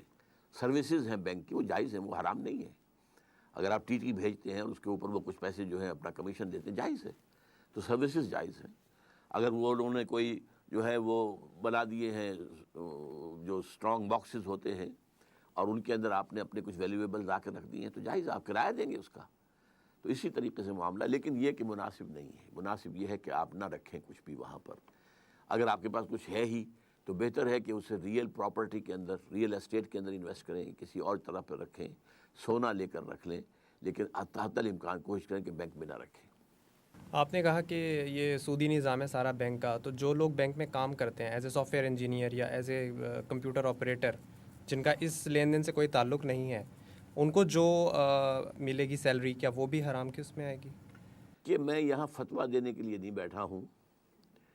مناسب ہے کہ بینک کی سروس نہ کی جائے، میں یہ مشورہ دے سکتا ہوں، کیونکہ بینک جو ہے وہ 100% سود کا معاملہ ہے. بیسک پروپوزیشن کیا ہے کہ کم شرح سود کے اوپر لوگوں سے ڈپازٹ لو اور زیادہ شرح سود کے اوپر لوگوں کو ڈپازٹ دو، تو اس کی آمد بھی اور اس کی رفت بھی دونوں سود پر ہیں. تو اب میرے نزدیک جو ہے اس کی ملازمت چھوڑ کر اگر 20,000 کی ملازمت کی جگہ کوئی جگہ پر آپ کو 10,000 کی مل جائے تو وہ بہتر ہے. البتہ یہ میں آپ کو بتا دوں کہ کوئی شخص بھی ہم میں سے 100% سود سے فارغ نہیں ہے. ہماری فضا میں سود ہے، ہماری غذا میں سود ہے. جو گندم کا دانہ ہمارے اندر جاتا ہے اس کے اندر سود شامل ہے. اس کے لیے بیج خریدا گیا تھا سودی قرضے پر، اس کے لیے پیسٹی سائڈز خریدے گئے تھے سودی قرضے پر، اس کے لیے کھاد لی گئی تھی سودی قرضے پر، اس کے لیے اگر ٹریکٹر لیا گیا تھا سودی قرضے پر. ایک ایک دانے میں سود ہے. تو حضور نے فرمایا تھا کہ ایک زمانہ آئے گا کہ چاہے کوئی شخص سود کھائے نہ، لیکن سود اس کے اندر سود کا غبار یا دخان ضرور جائے گا. اگر ہوا میں ڈسٹ سسپینشن ہے تو آپ سانس لیں گے تو وہ ڈسٹ تو آپ کے اندر جائے گی. اگر اس کمرے میں خدا نہ خواستہ اس وقت کوئی ایسی شکل ہو جائے کہ دھواں بھر جائے تو سانس لینے کے لیے آپ کو جینے کے لیے سانس لینا ہے اور سانس کے ساتھ دھواں جائے گا. یہ دو ہی الفاظ حضور نے استعمال کیے، غبار اور دخان. یہ تو جائے گا، یہ تو ہر ایک کے اندر جا رہا ہے. لیکن جہاں ڈائریکٹ ٹرانزیکشن سود کی ہو رہی ہے اس سے تو بچے کم سے کم. ڈاکٹر صاحب، ہمیں پاکستان کی نظریاتی اور جغرافیائی سرحدوں کی حفاظت کے لیے مستقبل میں کیا شارٹ ٹرم اور لانگ ٹرم منصوبے بنانے ہوں گے کہ پاکستان کو بچایا جا سکے؟ جتنا کچھ میں بتا سکتا ہوں بتا چکا ہوں. اسے آپ شارٹ ٹرم کہیں لانگ ٹرم کہیں، پہلے خود توبہ کریں. اللہ کرے کہ پاکستان میں کروڑوں افراد توبہ کر لیں، اجتماعی توبہ. جیسے حضرت یونس علیہ السلام کی قوم نے اجتماعی توبہ کی تھی تو عذاب آیا ہوا ٹل گیا تھا. ایسی اگر کوئی اجتماعی توبہ ہو جائے، اور یہ اللہ تعالیٰ دلوں کو بدل سکتا ہے، اللہ کی قدرت سے بعید نہیں ہے، لیکن بظاہر ہمیں اس کے کوئی آثار نظر نہیں آ رہے. پہلے یہ توبہ، پھر دستوری اعتبار سے طے کر کے اور دستور کے تحت جو ہے اسلامی قوانین کی تنفیذ شروع ہو جائے. انشاءاللہ اس عمل کے شروع ہوتے ہی اللہ کی مدد شامل حال ہو جائے گی. پھر اسلام ہمیں جوڑ دے گا. ظاہر بات ہے کہ ایک سندھی کو پنجابی سے جوڑنے والی شے کیا ہے؟ ایک پٹھان کو سندھی سے جوڑنے والی کیا شے ہے؟ ایک بلوچ کو پنجابی سے جوڑنے والی کیا شے ہے؟ سوائے اسلام کے ہمارے پاس تو کوئی بنیاد نہیں ہے. تو پھر ہم یکجہتی بھی ہوگی، اتحاد بھی ہوگا، ایک عزم ہوگا، اعلیٰ عزم. اس سے جو ہے ایک انسان کے اندر جذبہ پیدا ہوتا ہے، پھر انسان محنت کرتا ہے، قربانی دیتا ہے. بس یہی ہے. میرے سامنے تو لانگ کہہ لیں شارٹ کہہ لیں، ان دو کے سوا کوئی تیسری بات نہیں. بینک کے متبادل اسلامی نظام میں کوئی سسٹم میں چل رہا ہے کسی ملک میں، یا آپ کے پاکستان میں جو کچھ اس کے امکانات ہیں؟ میرے علم کی حد تک کہیں نہیں ہے. یہ سب اسی کیپٹلزم کی جو ہے لیبل بدل دیے گئے. اب جیسے کہ مارک اپ کیا سود ہے؟ آپ جس بینکر سے پوچھیں گے وہ کہہ دے گا سود ہے. آپ نے نام بدل دیا. شراب کی بوتل کے اوپر آپ نے روح افزا کا شربت لکھ دیا ہے تو شراب. یہ جب تک ذہنیت نہیں بدلے گی، دولت پرستی جب تک اس کی جڑیں نہیں نکلے گی دلوں کے اندر سے، سود ختم نہیں ہو سکتا. سود خوری دولت پرستی کا اظہار ہے. ورنہ آپ کے پاس زائد پیسہ ہے، آپ کی ضرورت اللہ پوری کر رہا ہے، آپ کو 10,000 روپے تنخواہ مل رہی ہے، آپ کے پاس کچھ پیسہ رکھا ہوا ہے، آپ کسی غریب کو بھی تو دے سکتے ہیں نا. اللہ کے بینک میں جمع کرا دیجئے، وہاں تو 700 گنا ملے گا، اس سے بھی زیادہ ملے گا. آپ کسی اپنے بھائی کو دے دیجئے کہ وہ کچھ کاروبار اپنا شروع کر لے، کوئی دکان ڈال لے چھوٹی سی، کوئی کریانے کی دکان ڈال لے، اور اس میں سے یہ کہ آپ اس سے قرض لے لیجئے، قرض حسنہ واپس لے لیجئے. یہ بھی تو کر سکتے ہیں نا. لیکن جہاں دولت کی پرستش ہو رہی ہو وہاں پہ یہ کام نہیں ہو سکتا. ڈاکٹر صاحب، یہ جو ابھی ہم ڈسکس کیا ہے سارا تہذیبوں کا تصادم اور سب چیزیں، اس میں آپ کیا سمجھتے ہیں کہ پہلے ہمیں پاکستانی قومیت کو اجاگر کرنا ہوگا یا مسلم قومیت کو؟ نہ پاکستانی قومیت کو نہ مسلم قومیت کو. میری گفتگو تو قومیت سے ہی نہیں. اسلام کی بنیاد پر ہم خود بخود ایک قوم بن جائیں گے. اسلامی جو مسلم قومیت جو ہے ہمارا گول نہیں ہے، ہمارا گول اسلام ہے. ورنہ مسلم قومیت تو ساری قومیں جو اپنی اپنی جگہ پر مسلم قومیت ہوگی. اسلام نافذ کریں تاکہ اس کا نمونہ دنیا کے سامنے آ جائے. ڈاکٹر جاوید اقبال صاحب گئے تھے، جو یہ سینٹرل ایشین سٹیٹس ہیں جو مسلم ٹرکش جو آزاد ہو گئی ہیں، علیحدہ ہو گئی ہیں USSR کے خاتمے کے بعد، اس کے دورے پر گئے تھے. ہر جگہ بہت آؤ بھگت ہوئی ان کی، ویلکم کیا گیا. اقبال کا بیٹا، اس لیے کہ اقبال کا 2/3 کلام فارسی میں ہے. Only 1/3 is in Urdu, 2/3 is in Persian. اور ان تمام ریاستوں کے اندر فارسی سمجھی جاتی، بولی جاتی. اگرچہ اپنی اپنی زبانیں بھی ہیں لیکن جیسے سندھ میں ہے، سندھ کی اپنی زبان سندھی ہے، لیکن اردو سب سمجھتے ہیں.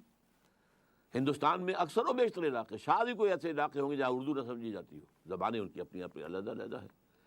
تو یہ کہتے ہیں میں جہاں بھی گیا وہاں کے لوگوں نے مجھ سے کہا we want to establish an Islamic state but we need a model. اب دیکھیے جو انہوں نے تلخ بات کہی، the Saudi model is not acceptable to us because it is based on monarchy. The Iranian model is also not acceptable to us because it is based on theocracy. We need a real democratic socialist Islamic state. ایک قائم ہو جائے ہم سب کے سب اختیار کر لیں گے اس کو. اس کے لیے پاکستان کا خواب دیکھا تھا اقبال نے 1930 میں. اس کے لیے قائد اعظم نے قوالی گائی تھی اسلام کی 1937 سے 1947 تک. کیا ہم نے کیا ہے وہ میں آپ کے سامنے رکھ چکا ہوں. بہت بہت شکریہ ڈاکٹر صاحب. السلام علیکم. مجھے اعظم شاد کہتے ہیں. ڈاکٹر صاحب جیسے یہ ہماری ایک ویسٹرن سویلائزیشن پہ بات ہوئی ہے اور سیکس فری اور جو بھی حرام خوری یا جس طرح کا ان کا کلچر وہاں نظر آتا ہے، لیکن اس کے باوجود پریشان کن بات یہ ہے کہ دنیا میں جو ترقی کے آثار ہیں یا دوسری طرف ان میں بے ایمانی، غداری، یہ بات ان میں نہیں پائی جاتی. اور افسوسناک بات یہ ہے کہ جب سے پاکستان بنا ہے یا میں نے بھی ہوش سنبھالا ہے، ہر قسم کی غداری، سفارش، چاہے گورنمنٹ آرگنائزیشن میں ہو یا اب کاروباری سیکٹر میں ہو، تو یہ کیا وجہ ہے کہ یہ دنیا میں مسلمان ہی کیوں اتنے غدار، اتنے عیاش اور اتنے ہر قسم کی جو کرپشن آپ کوئی بھی نام لے لیں وہ ان میں ہے؟ میں آپ کے سوال کا جواب دے چکا ہوں. جب کوئی آدمی بوڑھا ہو جائے کیا وجہ ہے کہ اب اس میں طاقت نہیں رہی، کیا وجہ ہے کہ اب وہ کمزور ہو گیا ہے، کیا وجہ ہے کہ اس کی کمر جو ہے وہ جھک گئی ہے. It's a natural process. We are a decayed lot, decayed, and this decaying process it extends on centuries. آپ ایک صحت مند آدمی کا تصور، آپ ایک بوڑھے اور مریض جو ہوتا ہے جب لمبا ہو جائے تو اس کو اور بھی مرض آ جاتے ہیں، ایک کے بجائے 7 دوسرا، دوسرے کا تیسرا، تیسرے کا چوتھا، آپ بڑھتے چلے جاتے ہیں. اور ویسٹ میں آپ نے جو بات کہی ہے صرف وہی نہیں، اور بھی بہت سی اچھائیاں ہیں.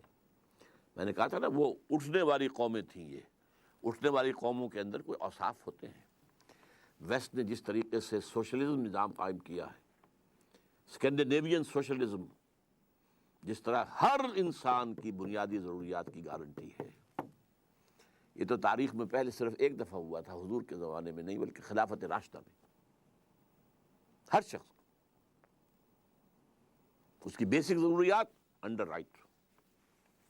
وہاں کیا ہے؟ آپ چلے جائیے ناروے میں، آپ چلے جائیے ڈنمارک میں، کوئی ملکہ ہے یا بادشاہ ہے، وہ بھی اسی ہسپتال میں اس کا علاج ہوگا جس میں ایک غریب ترین آدمی کا علاج ہوتا ہے. غریب ترین آدمی کا بھی کوئی وہاں پر علاج کی کوئی قیمت نہیں لی جائے گی. ملکہ کا کوئی بیٹا ہے شہزادہ، وہ انہیں اسکولوں میں پڑھے گا جس میں سب لوگ پڑھ رہے ہیں. ایک ہی اسکول ہے، کوئی ایچ ایس این کالجز اور فلاں اور یہ بیکن ہاؤس، یہ چیزیں کہیں بھی نہیں. اور سب کے لیے ایجوکیشن فری، میڈیکل معاملہ فری. آپ اگر وہاں کام کر رہے تھے، کسی وجہ سے آپ کے بازو جو ہے اس پہ کوئی نقصان ہو گیا، آپ کا لائف پینشن آپ کو مل جائے گی. ہمارے بہت سے پاکستانی لوگ جو مس یوز کرتے ہیں ان کو، جان بوجھ کر اس طرح کی بیماری کا لبادہ اوڑھ لیتے ہیں کہ مس فٹ ہو جائیں اور پینشن مل جائے، اور یہاں آ کر بیٹھ کر پینشن کھاتے ہیں. ڈپٹی کمشنر کی تنخواہ اتنی نہیں ہوتی جتنی پینشن ان کو یہاں مل جاتی ہے. تو اچھائیاں بہت ہیں ان میں. اب یہی مثلاً کہ وہ اپنے ہاں کتوں اور بلیوں پر بھی کوئی بے رحمی گوارا نہیں کر سکتے، ٹھیک، لیکن انٹرنیشنل لیول پر ان سے زیادہ بدماش، ان سے زیادہ بے رحم، ان سے زیادہ ظالم، ان سے بڑا ٹیررسٹ کوئی نہیں ہے. کیا کیا انہوں نے عراق کے اندر، کیا کیا افغانستان کے اندر. یہ رحیم قوم ہے، یہ مہذب قوم ہے. لیکن ایک لوکل لیول کے اوپر اپنے نیشنلزم، اپنی قوم کو دھوکہ نہیں دینا، باقی سب کو دینا ہے. اپنی قوم سے جھوٹ نہیں بولنا، باقی سب سے بولنا ہے. یہ ان کی تہذیب ہے. لیکن ہم ڈیکیڈ ہیں، ہمیں تو ایک ریکنسٹرکشن کی ضرورت ہے. یا تو اللہ تعالیٰ کسی بالکل نئی قوم کو ایک نیسنٹ پوٹینشیل کے ساتھ حلقہ اسلام میں داخل کر دے، یہ بھی ہو سکتا ہے. ونس اٹ ہیز ہیپنڈ، تاتاریوں کے ہاتھوں کروڑوں مسلمان قتل اور اسلام کے ہاتھوں وہی تاتاری مفتو ہو گئے. ہو سکتا ہے اب بھی اللہ اگر یہ توفیق چینیوں کو دے دے، نیسنٹ پوٹینشیل ان کے اندر ہے. اللہ اگر یہ توفیق جاپانیوں کو دے دے. قرآن مجید میں تو وعید موجود ہے نا، سورہ محمد صلی اللہ علیہ وسلم کے آخر میں، ان تتولوا یستبدل قوما غیرکم. اے عربو، اے محمد کی قوم صلی اللہ علیہ وسلم، اگر تم نے پیٹھ دکھا دی اس مشن کو جو تمہیں دیا گیا ہے، تمہیں ہٹا کر کسی اور قوم کو لے آئیں گے. This is what happened in 13th century. سقوط بغداد جب ہوا ہے تو آخری خلیفہ مستعصم باللہ اس کو محل میں سے گھسیٹ کر نکالا ہے باہر، ایک جانور کی کھال میں لپیٹ کر سڑک پر ڈال دیا ہے، اور تاتاریوں نے گھوڑوں دوڑائے ہیں اور سموں سے کچل دیا. And that was the seal on the fate of the Arabs as a nation. اس کے بعد عرب نہیں اٹھ سکے. پھر ترکوں کا دور رہا 400 برس تک، 500 برس تک. اب بھی یہ ہے کہ بعض عرب ممالک میں پیسہ ہے، لیکن عزت نام کی کوئی شے ہے دنیا میں ان کے لیے؟ Do they command as respect? جی چلیے. ابھی ڈاکٹر صاحب آپ نے لفظ استعمال کیا ٹیررسٹ یا ٹیررزم، دہشت گردی. اس کو ڈیفائن کوئی نہیں کرتا. ہمارے لیڈران کرام بھی اس کو کہتے ہیں ٹیررسٹ. افغانستان کو ہمارے لوگ جائیں تو ٹیررسٹ، کشمیر میں ہمارے لوگ اپنی آزادی کے لیے لڑیں تو ٹیررسٹ، لبنان فلسطین کے لوگ وہ کریں ٹیررسٹ. یہ کیا ہوتی ہے ٹیررزم اور ٹیررسٹ؟ اصل میں دائیں بائیں اگر جائیں گے تو سوالات بہت سے ہو جائیں گے.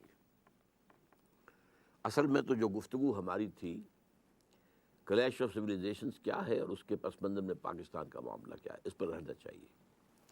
باقی ٹیررزم جو ہے، کون ٹیررسٹ نہیں تھا اس معنی میں؟ کیا امریکیوں نے برطانیہ سے آزادی حاصل نہیں کی تھی؟ کیا جنگ نہیں لڑی تھی؟ کیا سول وار نہیں ہوئی تھی؟ کیا الجیرینز نے فرانسیسیوں سے آزادی حاصل نہیں کی تھی؟ لڑ کر کی تھی. ایک یہ ہے، اور ایک وہ ٹیررزم ہے کہ جا کر کسی سول جگہ پر آدمی جو ہے اپنے آپ کو بم سے اڑا دے. وہاں مرنے والے تو سارے کے سارے جو ہیں وہ کمبیٹنٹس نہیں ہیں، وہ فوجی نہیں ہیں. میں اس کو بھی کنڈون کرتا ہوں، میں اس کو بھی یہ نہیں کہتا کہ وہ کنڈیم کرنا چاہیے، نہیں کنڈون، کہ اور کوئی راستہ نہیں ہے. کیا کریں؟ قوت کا فرق اور تفاوت اتنا ہے کہ آپ اوپن کنفرنٹیشن میں آ نہیں سکتے. کیا کریں فلسطینی؟ کشمیریوں کا معاملہ علیحدہ ہے. کشمیریوں کے بارے میں میری رائے یہ ہے کہ وہاں جو بھی انہوں نے شروع کیا ہے یہ انسرجنسی، وہ صحیح نہیں تھی پالیسی کے اعتبار سے. حق ہے ان کا، اگر وہ علیحدہ ہونا چاہتے ہیں اس کے لیے وہ اسلحہ استعمال کریں تو ان کا حق ہے، لیکن اس کے لیے بہتر تھا کہ وہ کوئی سیاسی تحریک چلاتے. اگر سیاسی پروسیس کے تحت 2 لاکھ کا ایک جلوس نکلتا اور اس کے اوپر گولی چلتی اور 200 آدمی مر جاتے، پوری دنیا میں تہلکہ مچ جاتا. اب کیا ہوتا ہے کہ ہندوستانی فوج کا ایک ٹرک جا رہا ہے، اس میں 10 12 15 جو ہیں وہ فوجی بیٹھے ہیں. آپ نے ایک گرینیڈ پھینک دیا، 4 6 8 10 مر گئے، کچھ زخمی ہو گئے، اور پھر آپ بھاگ گئے. بھاگ کے کہاں گئے؟ زمین کے اندر تو نہیں گئے نا، آسمان پر تو نہیں گئے، کہیں آس پاس ہیں. اب وہ اترتے ہیں، وہ تلاشی لیتے ہیں، گھر گھر تلاشی لیتے ہیں. گھروں میں جا کے انہیں حسین لڑکیاں نظر آتی ہیں، چھوڑ دیں گے وہ؟ لیکن کون لے کے گیا انہیں وہاں؟ آپ لے کر گئے. قربانی دینی تھی تو کھڑے رہتے سامنے. جب آپ بھاگے اب وہ تلاشی، اور جب سب تلاش کر لیا، پورا گاؤں جو ہے وہ دیکھ لیا، کوئی نہیں ملا، وہ پورے گاؤں کو آگ لگا دیتے. لیکن اس پر پوری دنیا میں کبھی بھی کوئی اثر نہیں ہوتا ہے. یو ڈیڈ اٹ، جو تمہارا کرتوت ہے. دیکھیے ایک ہی وقت میں ہندوستان میں اندرا گاندھی نے 2 پروونشل گورنمنٹس ڈسمس کی تھی. ایک آندھرا پردیش کی، وہاں جو کبھی ہوا کرتا تھا ایکٹر راما راؤ، وہ وہاں کا وزیر اعلیٰ تھا، اور ایک جو ہے فاروق عبداللہ تھا وزیر اعلیٰ کشمیر کا۔ آندھرا پردیش سے حیدرآباد از دی کیپٹل آف آندھرا پردیش، 2 لاکھ آدمی چل کر دلی میں پہنچ گئے اور اندرا گاندھی کے محل کا گھیراؤ کر لیا۔ یہاں سے نہیں اٹھیں گے، تم کون ہوتی ہو ہماری حکومت کو برخاست کرنے والی؟ We have elected it, who are you?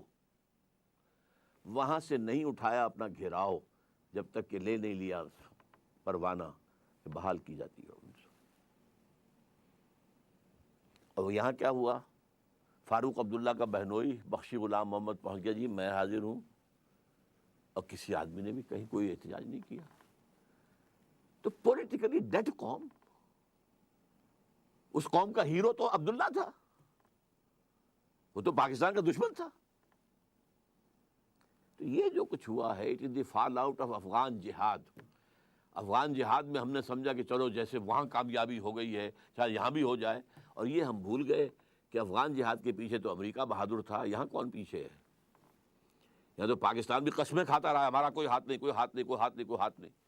کبھی کہنے کی ہمت ہوئی کہ نہیں ہم ہیں؟ تو یہ غلط اسٹریٹجی ہے کہ وہ انگلستان چلے گئے بد دل ہو کے سیاست سے۔ کچھ لوگ پرچار کرتے اس بات کا کہ وہ بد دل اس لیے نہیں ہوئے تھے کہ وہ مملکت بنانا چاہتے تھے، بلکہ وہ انگریز کے پلانٹڈ تھے اور انہوں نے واپس بلا لیا تھا، اور پھر انہوں نے کچھ حالات سازگار دیکھ کے تو انہوں نے کہا چلو تم ایک علیحدہ ملک کے لیے اسلام کے نام پہ شروع کرو۔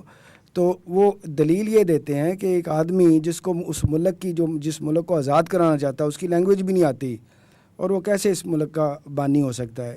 یہ ایک پرسیپشن ہے۔ میں محمد علی جناح عرف قائد اعظم کے بارے میں یہ بات سوچ بھی نہیں سکتا۔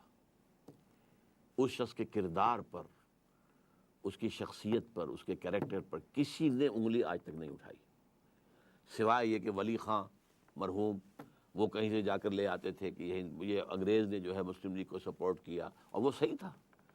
انگریز جب تک یہاں رہنا چاہتا تھا ڈیوائیڈ اینڈ رول کی پالیسی اس کی تھی، لیکن یہ کہ سیکنڈ ورلڈ وار کے بعد تو انگریز نے طے کر لیا تھا کہ ہمیں جانا ہی جانا ہے، اب اتنے آؤٹ لائنگ ایریاز کو کنٹرول کرنا ہمارے لیے ممکن نہیں ہے۔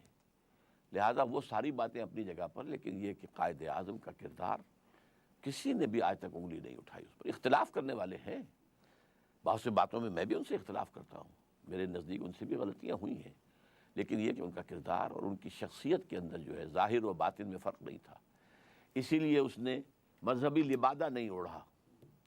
وہ بھی داڑھی رکھ لیتا کہ یہ تو مسلمان جو ہے یہ تو مولویوں کے پیچھے چلتے، چلو میں بھی داڑھی رکھ لوں، کیا بگڑتا؟ نہیں، وہ جو کچھ تھا وہی رہا ہے۔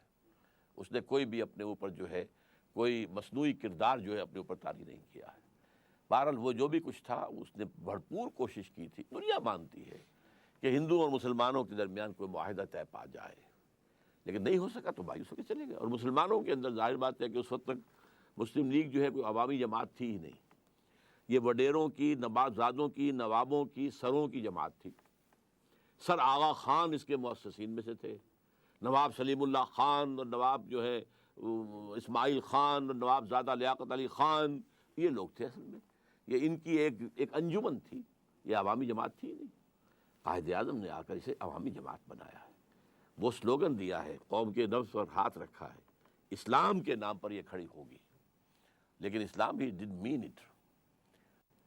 ممکن ہو سکا تو میں آپ کو ایک ورقہ یہاں تقسیم کروا دوں گا، میرے دوست رحیم الدین صاحب انشاءاللہ دے دیں گے، جس میں علامہ اقبال کا ایک اقتباس اور قائد اعظم کا ایک اقتباس جو ہے ان کے انتقال سے چند دن پہلے کا، وہ ذرا آپ پڑھ لیجئے گا۔